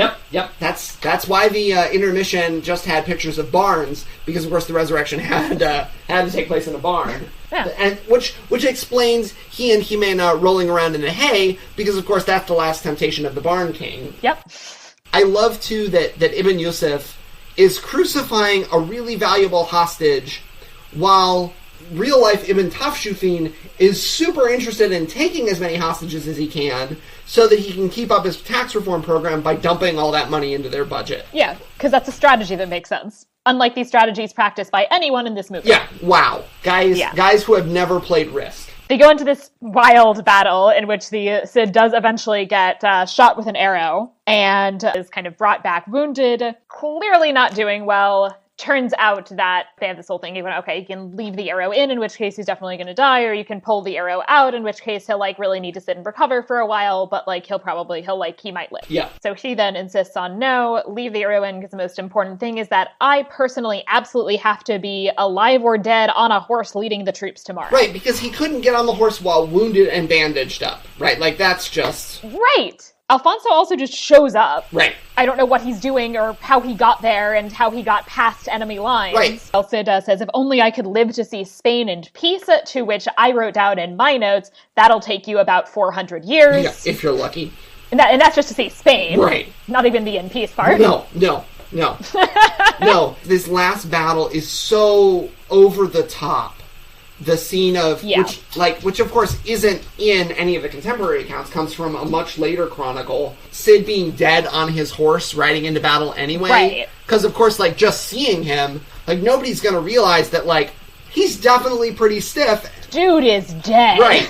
Like, leaving aside the fact that the chronology could be compressed and, like, so maybe he's in rigor mortis. Yeah. His physical presence, as though he's a saint and these are relics. And, by the way, he's all in white at this point, even though he hasn't been fighting in all white the whole time. Nope. Just randomly showing up and, like, is trying to rally everybody. Wow. We're also not going to notice that, like, he's not doing anything because he can't, because he's dead. So he's not directing the horse. So the horse is just galloping off wildly. Into the distance. The horse, with his corpse on it, just happens to trample Ibn Yusuf. Yep. Just coincidentally. Yep. I guess Babieca the horse, just knows. Right. Well, I mean, you know, as one does when you're a magical horse, right? Like, this is like Bucephalus getting a city named after him when Alexander of Macedon is super bummed that he finally dies. Like, and this is Lord of the Rings. Like, this is Lord of the Rings and, like, Aragorn's, like, magic horse who, like, comes and finds him when he falls off a cliff. Right, or Shadowfax being able to just traverse the entire continent in a night, right? Like, Babieca has some serious levels in being a good horse, right? He is an awesome steed. And, of course, the trampling is apparently what kills Ibn Yusuf, not an assassination attempt, which would have been a much cooler story. But they would never do an assassination attempt because they are honorable. Right. And the best part is, like, the mirroring of Babieca trampling Ibn Yusuf / Ibn Tafshufin, right? After El Cid, like, completely no-sells getting trampled by a horse in the duel 16 hours ago in this damn movie, where when he gets trampled, he not only, like, does the horse seem to be hurt more by trampling him, but in the process, he, like, gets up and is just like, oh, whatever, I'm fine. But, like, with one minor trampling, Babieca is just, bam, takes out Ibn Yusuf. Yep. All good. Such a horse. And then, of course, you also have, like, the, like, last bit that you see of his family is, like, Jimena's like, yes, let me take out my, like, 6-year-old children to, like, watch their father's rotting corpse being dragged on a horse across the field. Right, even though they're going to live in Valencia for another 3 years, but we're just going to skip over that cool part where she and Geronimo basically hold down Valencia, even though one of them is a bishop and the other is a random countess with very little support. They're somehow still able to hold out for 3 more years after Rodrigo dies. Which is amazing. The last kind of big line is, of course, as he goes out, is and the Cid rode out of the gates of history into legend, which could just be the basically description of this movie. Yeah, well, and backwards, too, right? Like, he rides out of a legend into history. Awkwardly. Which then segues into our next section, Vera et Falso, so what did they get true or false? What did they get right? What did they get wrong? I definitely covered a decent amount of this, which is, I think, especially symptomatic of the fact that when there are two medievalists, it is difficult to contain the annoyance about the level of things that they did not get right in this movie. Yeah, the Mishigas alone generated by the historical inaccuracies in this movie could fill an entire 6 podcast episodes, and we would be going for 3 hours more than any part of this movie should ever have gone. There is certainly even more that we have not yet said. The one thing that I also wanted to note in particular that I skipped kind of when it happened at the beginning of the movie is that, so they have the whole thing where El Cid is kind of given the name El Cid, right. And they go on for like a paragraph about like all of the like extensive connotations of the like associations of honor with being named El Cid, and in this kind of Arabic word that, for it's like a great leader who, knows mercy and all of this like very complicated detail. No. Right. It's the Arabic word like Sayyid, like it's like Al-Sayyid, and it's just basically like a vague honorific for person who I report to, essentially. Right. And sometimes in modern Arabic, it's not even really like much of an honorific. It's something like boss. Like you could call your shift manager if you worked at a Subway Al-Sayyid and not be in too much trouble. Like, leave alone. Yeah. And sure, like, in using that example, right, you can kind of get the feeling of, like, the boss. Like he's Snake out of Metal Gear Solid's leader, or he's Bruce Springsteen. Okay, sure, there's some mojo to that, but, like, it's certainly not any sort of magical poetic title that just conveys upon someone the ability for everyone in the whole movie to know who he is, what he's up to, and completely up to date on all of his latest problems. He is somehow a tabloid star just from having this title that they mistranslate. Right, and nor is there this like litany of moral qualities automatically associated with it. And so, I mean, the actual way that he got the name is, of course, that like he basically is then serving kind of as a general under the Emir of Zaragoza. Right. And that's basically kind of what it then means in context, is basically like you are in charge of this sector of an army. Right. He's literally a mercenary general. Yeah. There's a lot to the use of things that aren't quite Arabic in this movie as a whole, but I think that's the part where it starts off and it's just so bad. As we've already kind of hinted at, it also is not in a lot of ways a great adaptation of the Cantar de Mio Cid. No, which is sad because their historical advisor, he didn't edit the best version of it, but he sure as heck had someone do it, right? This is a guy, Ramon Menendez Pidal, who either edits or directs the edition of some of the really big Castilian chronicles, right? Whether it be the so-called Primera Crónica General, this first general history of Spain under Alfonso X, he must have been cringing about some of this stuff. Yeah, and it bizarrely skips all of the military stuff, which I would say is in some ways largely the point of this kind of very war-centered epic poem. Oh yeah, no, I don't think you can have the Cantar de Mio Cid if you like cut out all the battle scenes. It'd be Cid tricking people, Cid borrowing money, Cid's friend Jeronimo riding around with his wife, maybe a couple scenes where his new sons-in-law, who of course aren't even in the movie, right? Like, talk about characters that are missing. Because they can't be in the movie because his daughters are 6. Right. And, like, all of that is happening. Like, there's no story there, right? There's no chivalric tale in a guy that fights 2 battles, sort of. Yeah. And of course, that's the other thing too, is that there's all of these other kind of big pieces that are very prominent that, again, are just completely missing. So the whole episode with his daughters being married to the Infantes de Carrion, who then, beat them and leave them for dead. Beat them and let's leave it at that. It's a much worse story, and if anybody wants to read it, you should know that there is some seriously triggering content in that part of the Cantar de Mio Cid. Suffice it to say, these princes, these commodore rank guys who are marrying the Cid's twin daughters, are not at all good individuals. And in one scene, and I can't believe they left this scene out, in one scene, El Cid has a pet lion in Valencia, and the lion gets out of his cage, as lions are wont to do. Exactly where he gets the lion, like the Cantar doesn't exactly talk that much about, but the lion gets out and is... People just have lions, it's fine. I mean, of course you do. You have a pet lion if you're in Spain, as we know. So... the lion breaks out, is terrifying his sons-in-law, and, like, El Cid just, like, they wake him up, they're like, hey, fam, your lion got out, it's gonna eat your sons-in-law, and he's just like, alright, and he gets out of bed, walks over to the lion, grins at it, the lion's just like, oh, snap, I'm in trouble, gets down on all fours, and then he grabs it by the scruff of the neck, laughs, and walks it back into the cage. Charlton Heston is made for that scene! Yes, that would have been an amazing scene. Like, if they would have done that, then all of that, like, he's got larger-than-life charisma.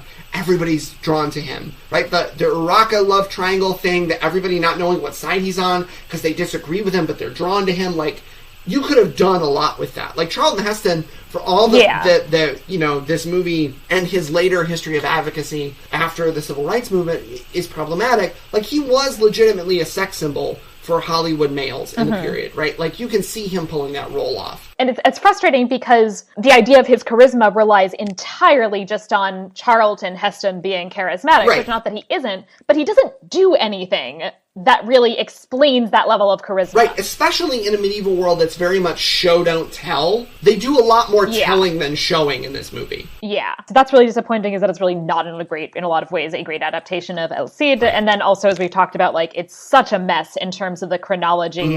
None of it makes sense. They cut out, two of the the Castilian royal siblings. Yep. The two legitimate ones, too. I mean, and that's the... Yes. So I made a list in preparing for Media-eval. My list is titled People Who Should Be Dead at the start of this movie. Fernando of Leon Castile should be dead. Sancho should be dead. 3 of their siblings who should be in the movie are not. Garcia should be imprisoned, but of course that never happens. Jimena's father should be dead. Rodrigo's father should be dead. Along with, if Ibn Yusuf is Ibn Yusuf, he's not supposed to be alive, because Yusuf ibn Tafshufin hasn't had kids at this point, or at least not any sons. So, like, there's all of that. Right. There's all kinds of missing characters that either should be dead or should be alive in this movie that just aren't there. Yeah, and that's a kind of bizarre choice, too, is that it's clearly supposed to be Yusuf ibn Tafshin. Yep. But then they just call him Ibn Yusuf. Right. Which is just a bizarre choice. I mean, why can't they just call him Yusuf? Well, and the best part is that they often don't even, like, they don't pronounce Ibn, right? They make him Ben Yusuf, as though Ben is his first name. Yes. Like, it's Ben-Hur, yes. and like, damn, that's the same reason. Like, yes, and then also that, I will say, especially annoyed me, especially because the word Ben is then the just Hebrew version of Ibn. Right. In this movie that just aggressively pretends Jews do not exist. Right. Despite the fact that there are Jewish characters in El Cid from whom he borrows money. Right, and who play an important role in setting the Cid character early on, right? Because the whole, like, he borrows money with false collateral that's supposed to make him look clever, right? And, you know, the problematic... anti-Judaic turned anti-Semitic stereotypes of medieval Jewries and money aside, right, like, that's a big scene for a medieval audience because he's out-moneying characters that are supposed to just know how money works, like, intrinsically. All of the medieval stereotypes about Jewries and money lending are supposed to be inverted and, like, are supposed to be proof of how clever El Cid is, which is the other thing that is really missing from his character, and that eliding the Jewish characters out of the story really screws up, is that, like, El Cid is never a great general because he's great at motivating leaders or because he's great at, like, organizing forces. It's because he's really good at tricking people. Like, he's constantly pulling hijinks. Yeah, which makes the then turn of him being this kind of honorable to the point of stupidity, being the way his character is ultimately presented, being in a lot of ways just a vastly different portrayal from this character who is quite willing to trick people and do things that, you know, might be considered by some to not be entirely that honorable. Yeah, and all of the symbols that look like somebody looked at a book that's called, like, Spanish heraldic crest and went, oh, this one's pretty. Let's put this one on a background character. And, like, it's from Denmark. Yeah. Like, there are so many Danish gold cross on red background crests that are completely out of context. Yeah, it's also, I would say, for the most part, art historically, a disaster. Oh, for sure. And that, as I said, I think I mentioned before, that there are these things that are clearly paintings that are supposed to be, like, in the apses of churches that are just framed and plopped on a wall of a palace. There's a lot of that. I'm pretty sure there's actually, like, a shot of a cathedral that's from the 13th century. Yeah, no, so they do, as the backdrop, the Cathedral of Burgos, not the side that normally you walk up to, so if anybody is planning a trip to the Camino de Santiago and listening, or is thinking about seeing the northern parts of Spain, which are, despite what your normal host will tell you, actually the prettiest parts of Spain, the best parts of Spain.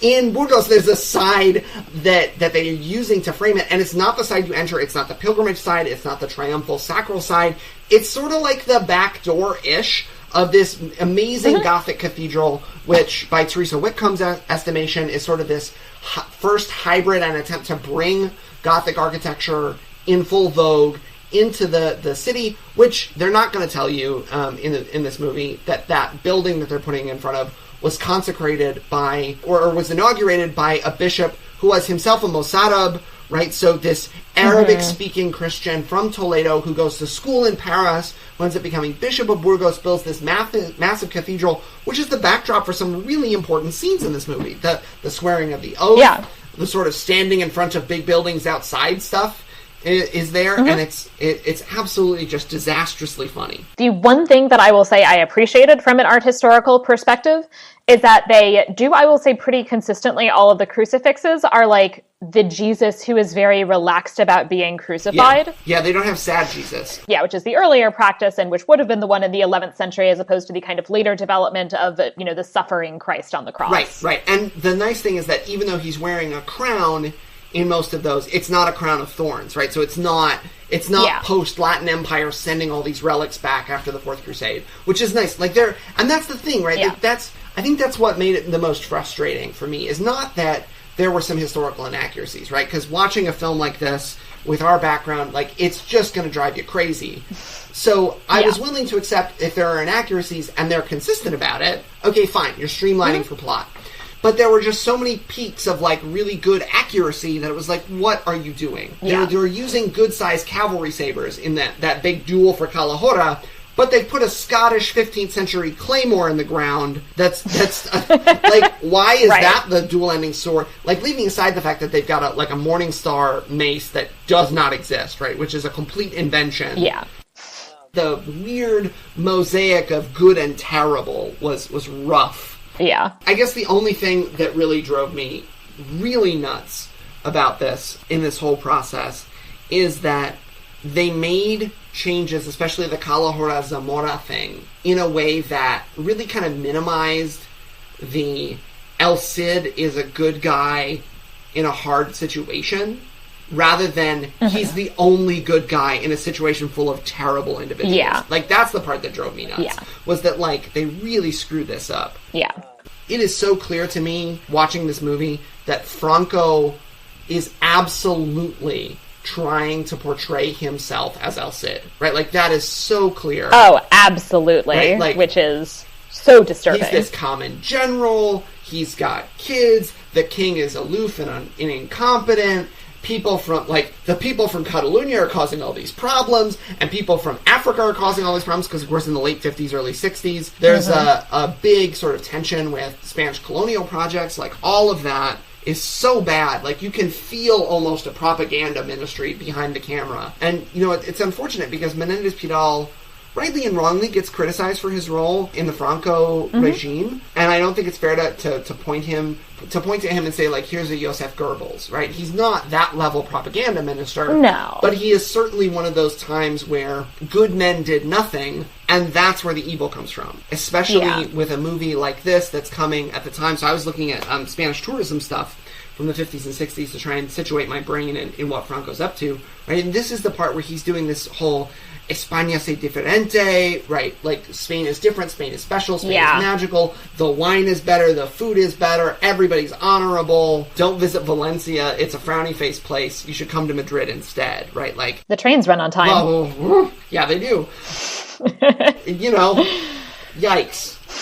There's a lot of that, for sure, that kind of El Cid as Franco, or as a young Franco, right? And the beard and the scar. I'm glad they at least did a beard, because I think if they would have given Charlton Heston a mustache, that would have been too much. Oh yeah, that would have been a little too obvious. Yeah. But as I said, there's something kind of horrifying about the fact that this is an American film that is acquiescing to this basically Spanish fascist Frankist propaganda piece. Yep. Yeah. And it's presumably a choice that they made to be able to film at castles in Spain and be able to do all this filming on location.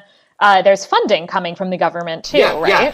Yeah. There is some tourism ministry funding, and the other part that's sort of, there's the kind of black and white whether or not you give money to a film, but there's also kind of gray funding in the fact that a lot of the extras, particularly the Almoravid extras, are actually Spanish army soldiers that were drawn in part from what Franco called his Moorish Guard, right?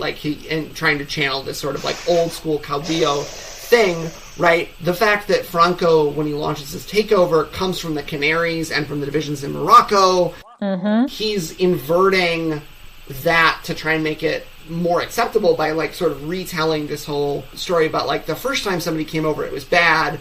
You know, don't think of me in that way because I had good soldiers that were following a good general who was super Christian the whole time and also okay with Muslims because you have to be, especially for Franco when he's doing so much business with North African leaders. But calling it a propaganda piece doesn't even seem fair to other forms of, like, the Triumph of the Will was less propagandistic than this movie, in large part because it was cleverer than and that feels terrible, but it, like, I feel like, you know, there's a point at which good propaganda should be sneaky. And this is not. It's not subtle. No, nothing and about especially, you know, as I've harped on many times, this insistence constantly on talking about Spain, ignoring aggressively both, you know, the existence of course, Muslim Al-Andalus and of the existence of other Christian Iberian kingdoms, except with this kind of brief conflict with the King of Aragon much earlier, that it seems so thoroughly linked to his project of really, you know, trying to essentially elide these differences within Spain and pretend that these groups that do not see themselves as Spanish in that same way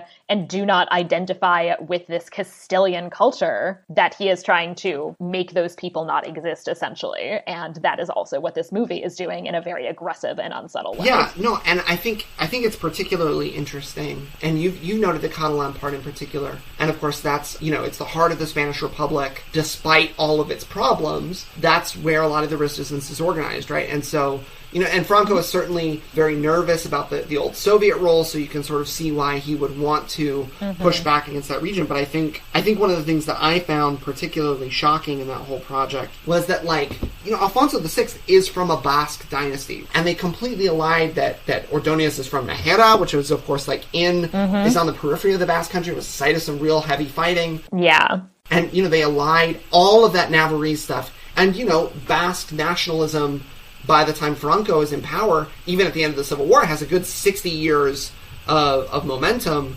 in addition to all the Catalan separatism. There's some real sinister... It's not ethnic cleansing at this point, because there aren't actively camps, but there sure as hell is some serious silencing and including of secondary minority populations to secondary citizenship status and language exclusion as well. That people are that it's illegal to speak your Castilian Spanish national languages. Right. You know, and this is a thing that my friends in Catalonia, with the first summer that I was there, I did not actually speak Catalan yet. This is when I was an undergrad. Right.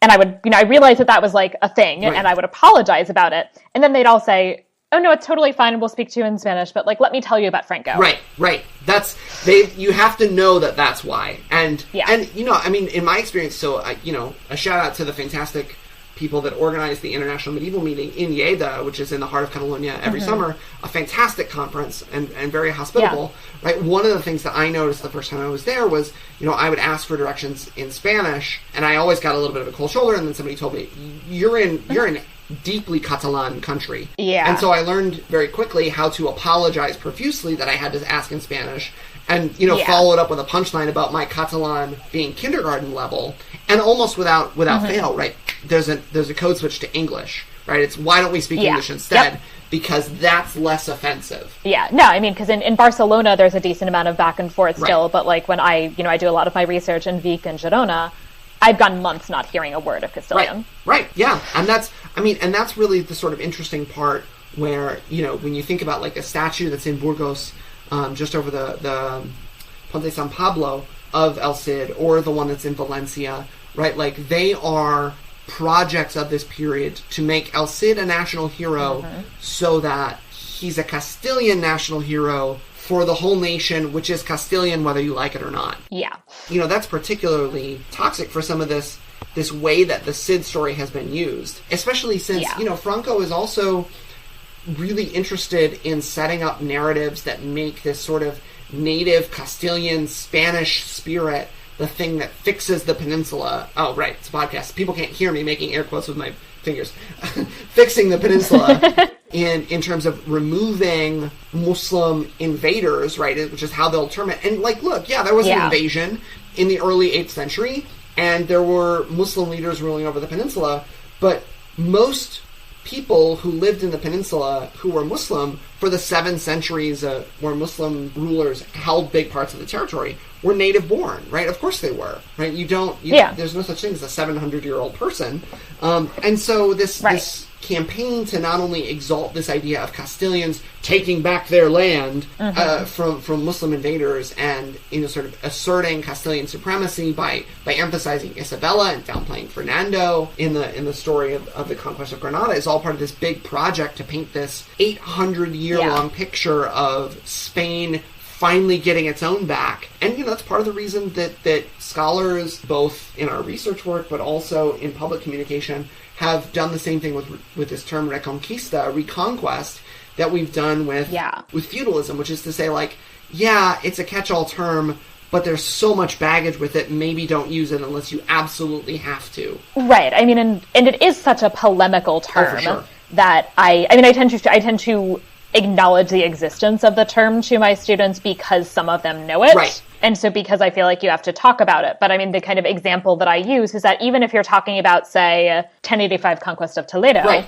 that's still already 300 plus years after the Muslim conquest of Iberia, of the Iberian Peninsula. Right. And so, I mean, the example that I often kind of give my students is if the British walked into America today and said, we're reconquering the United States, we would think that's ridiculous as a claim. Right. That's right. What makes that story even more problematic, and to return to the Toledo example, and maybe it's because I'm a Castilianist, so I'm a little bit more sensitive, especially with Toledo's value as a kind of propaganda element, right? Like, Alfonso doesn't fight a battle to take over Toledo. He just inherits and then bribes his way in. Like, it's an annexation at a really, like, functional level.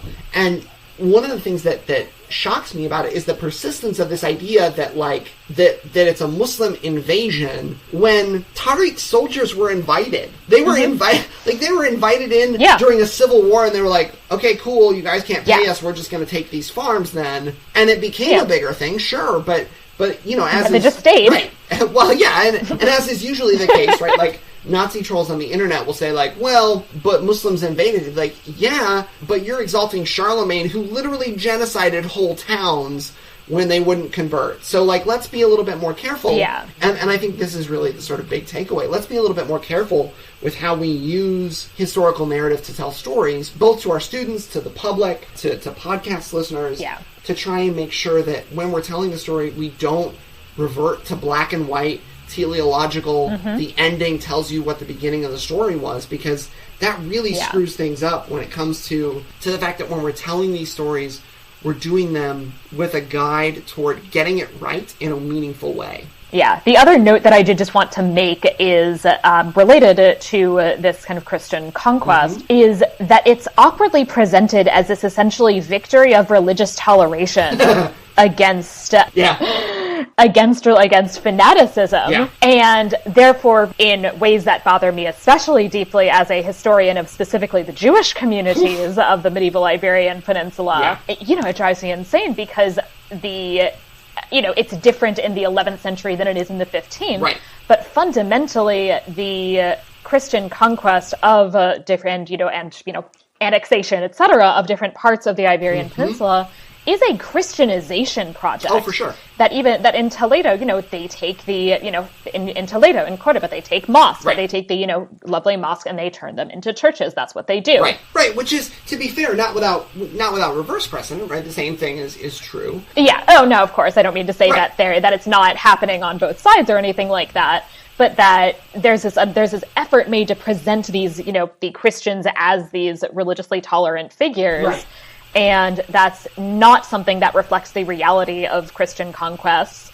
El Cid himself, seems to have been quite, buddy-buddy with a number of Muslims, but, is seen as being kind of quite hostile to Jewish money lenders. For sure. And that, of course, then as well, the ultimate end to this story is, the conquest of Granada coming in 1492, the conquest of the last Muslim-ruled part of the Iberian Peninsula, is then very, very quickly followed by the expulsion of the Jews from Spain. Right, and not the Muslims, one should point out, right? That takes another 55 years for that process to take place, right? Which I think, to your point, does become deeply problematic when we deal with things like El Cid and his role as a leader, right, in this period, he's not tolerant because tolerance is a good thing. He's tolerant because it's easier to get paid if you're on good terms with a person that can pay you more than the other guy. Yeah, and it's that too. It's that to the extent that there's toleration, it's presented here in this film as toleration as a virtue, when in reality it's toleration as pragmatism. Moral.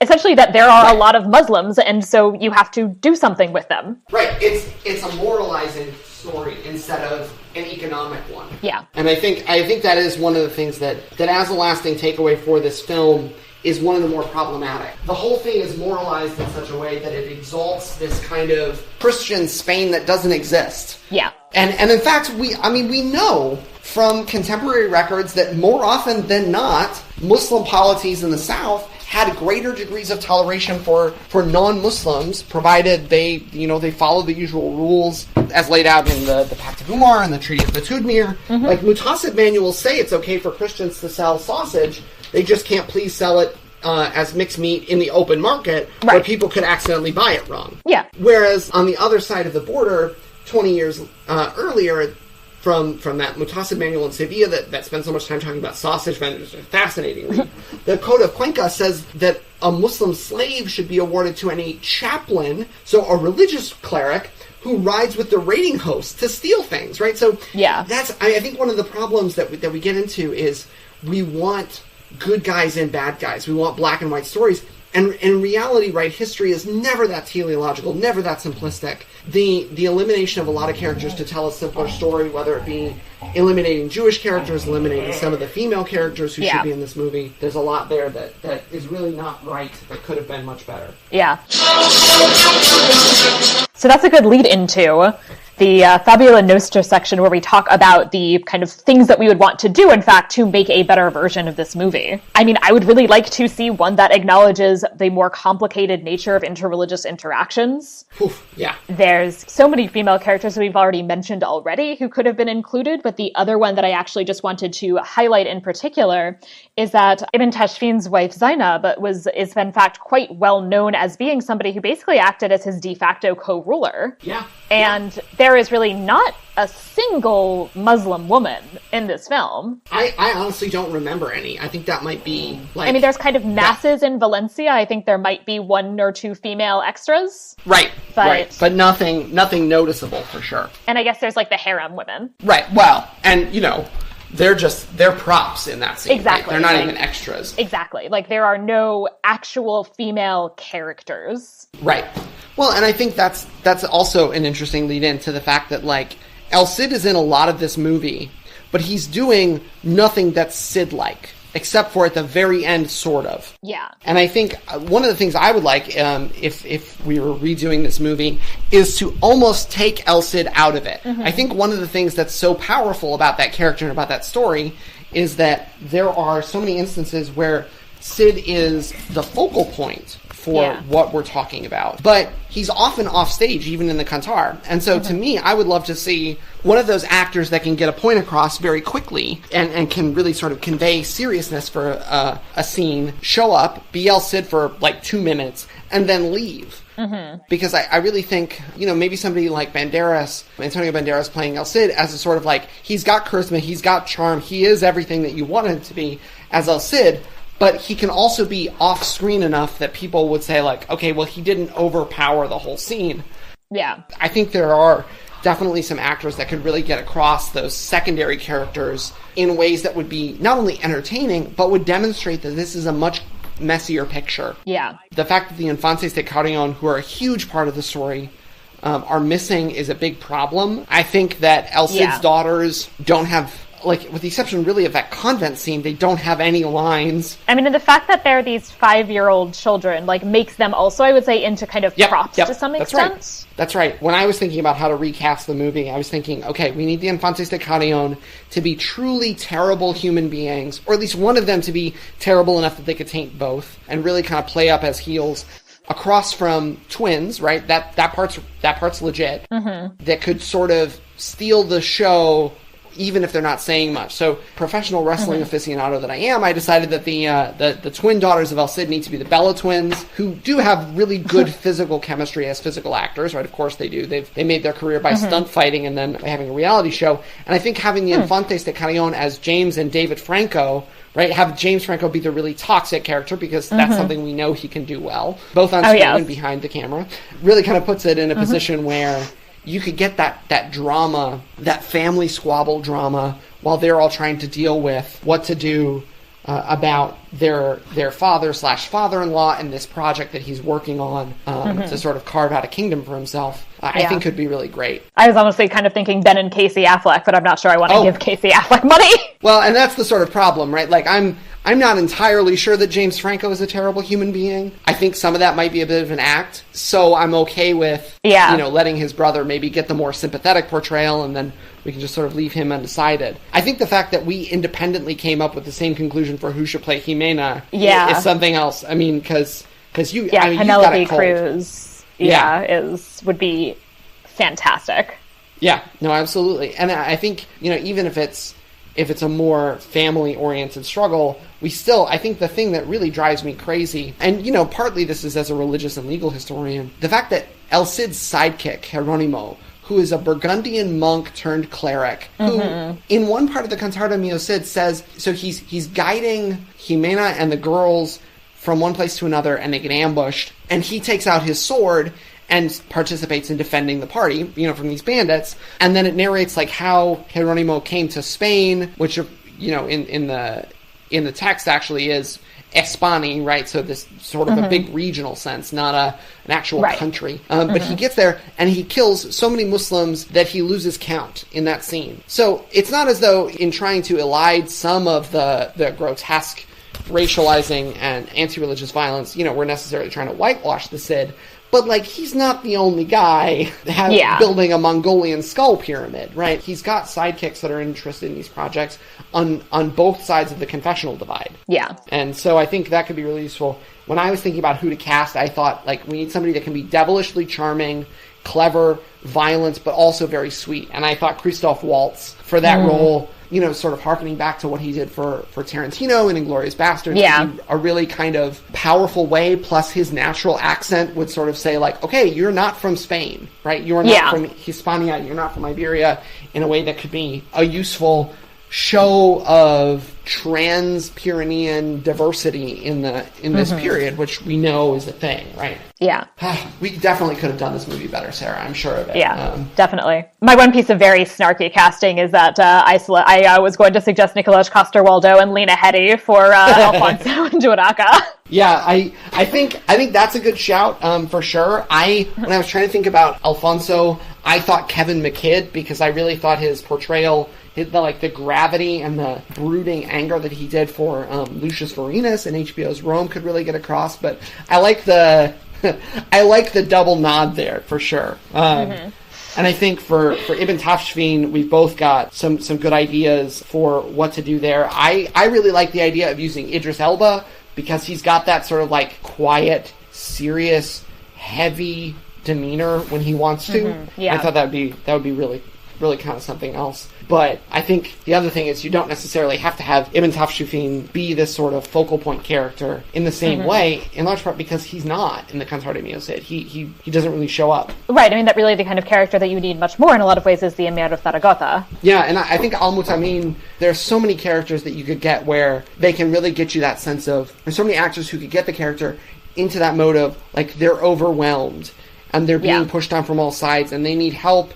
And, this Cid character is the right guy at the right time, even if they're separate. I thought maybe Rami Malek for that. I mean, in part because I'm still sort of ensorcelled by his portrayal of Freddie Mercury. Yeah. And because it would make a good movie to sell. Yeah. I think since she's still around, though, we might need a cameo in some fashion. Maybe for the convent, for the Mother Superior, I think Sophia Loren has to have a background role. Yeah, no, I think Convent Mother Superior would be great. Right, well, especially if she could repeat the line, "You don't exactly belong in a convent." I would, that would be one of those moments where I'd be like, "That's right, Sophia Loren. You tell them now that you're allowed to." Yep. Our last main section is the estimatio, or rating section. Oof. I had a brief moment where I was inclined to be maybe a little more generous, and I've come down from my momentary generosity. I think I really want to go actually 1.5. 1.5 out of 5, you're saying? Yeah. Okay, so, I mean, that's still an F grade, right? Let's be fair. Yeah. I think that's an F. Yeah. I'm torn. The movie fanatic in me, the storyteller in me, wants to be 110% right there with you, and I think maybe even 1.5 is a little high. On the other hand, the historian in me wants to say, like, well, Franco was actively trying to rewrite history, and it's not fair to judge Menendez-Pidal and the production crew by the fact that there's literally an army sort of following them around wherever they go. I mean, Hemingway, in his last sort of big bullfighting book, The Dangerous Summer, talks about being at a customs port and fearing for his life when he's first allowed back into Spain because he thinks he's going to be arrested. And that's in 1959, and he's following around no less a celebrity than Antonio Ordóñez. So, like, there's a part of me that wants to say, 1.5, but then, like, bump them up for playing the hand they were dealt to make a 3-hour sword and sandal epic, and say 2. But even then, it's sort of like 2 with an asterisk, you know? Yeah. 2 with a page-long German academic footnote that spans into the next page. The kind I'm trying to cut now. Hey, well, you know, it's the worst part about writing a manuscript, right? Is that you have to get rid of all the things you love and keep all the things you were ambivalent about. So. Yep. Yeah, but that's ultimately where I'm going to come down, I think, is this 1.5. And in part because, on the one hand, they are kind of playing the hand that they're dealt. Mm-hmm. And also, you know, it is a different historical context. But to some extent, you know, watching this movie now and in 2019... I don't entirely want to give them a pass for that. That's fair. I want to acknowledge the ways in which this movie is damaging and playing into a damaging fascist narrative. I want to call them out for things like, they actually just used brownface. Yeah. I mean, and obviously that would have been more normal at the time. Right. You know, obviously now no one would even think of doing this, but... Well, you know, unless they were running for Prime Minister of Canada, right? Well, Wolf. No one would think of doing it in a movie. There we go. They know better about the optics, if not the ethics. Right. And, you know, it is a movie. It's got to make money. Yeah, you're right. And I think that's fair. Not wanting to give them a pass for the things that they really should have known better is certainly justifiable in this context. Yeah, and definitely also I think there's something to be said for, you know, I mean, this is also just a horrendous portrayal of Islam. I mean, this is, you know, Islamophobia. Before it was cool. Yeah. And there's just something about, you know, adding insult to injury of this horrific portrayal of Islam, and they couldn't even bother, you know, hiring a single actor of Arab or North African background. It's certainly unpleasant, for sure. Yeah. And I think that's sort of the long takeaway of this movie, is that for what it was in its period, it's what it was in its period. Yeah. But outside of that, it's hard to get through all 3 hours of this movie, let alone the 82 minutes and 13 seconds that happen after the Cantar de Mio Cid actually starts, in the middle of the movie. As we now wrap up, first of all, where can the listeners of Media-eval find you on the internet if they wanted to do so? Well, they probably won't. I'm pretty sneaky. I usually keep to podcasts and popular magazine articles. I try to do a lot for Medieval Warfare magazine, 3 or 4 pieces there. I do have an academia site if you really feel like torturing yourself with research about the medieval Spanish church, but I mostly try to keep the internet a space away from, I'm not on Twitter at all. That's not true. I was on Twitter for a day and a half in 2015 and then got off it. 2014. And so I've sort of stayed off that. I do, however, operate the website platforms for the American Academy of Research Historians of Medieval Spain, and for the Society for the Study of the Crusades in the Latin East. So those are good places to learn more about crusading history in the Mediterranean and about medieval Spain when it's done right and not in brownface on the internet. So I suppose I should just break them off some love because I'm as stealth as I can be anymore. Okay. This podcast is not stealth. You can find us on Twitter at Media-eval-pod, and you can also find us on pretty much all, I think, of the podcatcher apps. So please find us, subscribe, and please especially rate and review us on Apple Podcasts, and I will read new reviews in future episodes. And you can also send me an email at media.evalpod, that's media.evalpod @gmail.com. And because I apparently love to suffer on the internet, you can also find me personally on Twitter at Sarah Iftdecker. So thank you, Kyle, for joining me. Thanks for having me for what my watch says almost as long as the movie itself. So if somebody wants to listen to this as a watch along, I think they might get some mileage out of that. I was just going to make that joke, actually, that this went very long, and it still was not quite as long. Right? I know. All kinds of things that we just sort of left on the table for a sequel, I guess. Yeah. So thank you so much for joining me, and thank you for listening to Media-eval. Bye.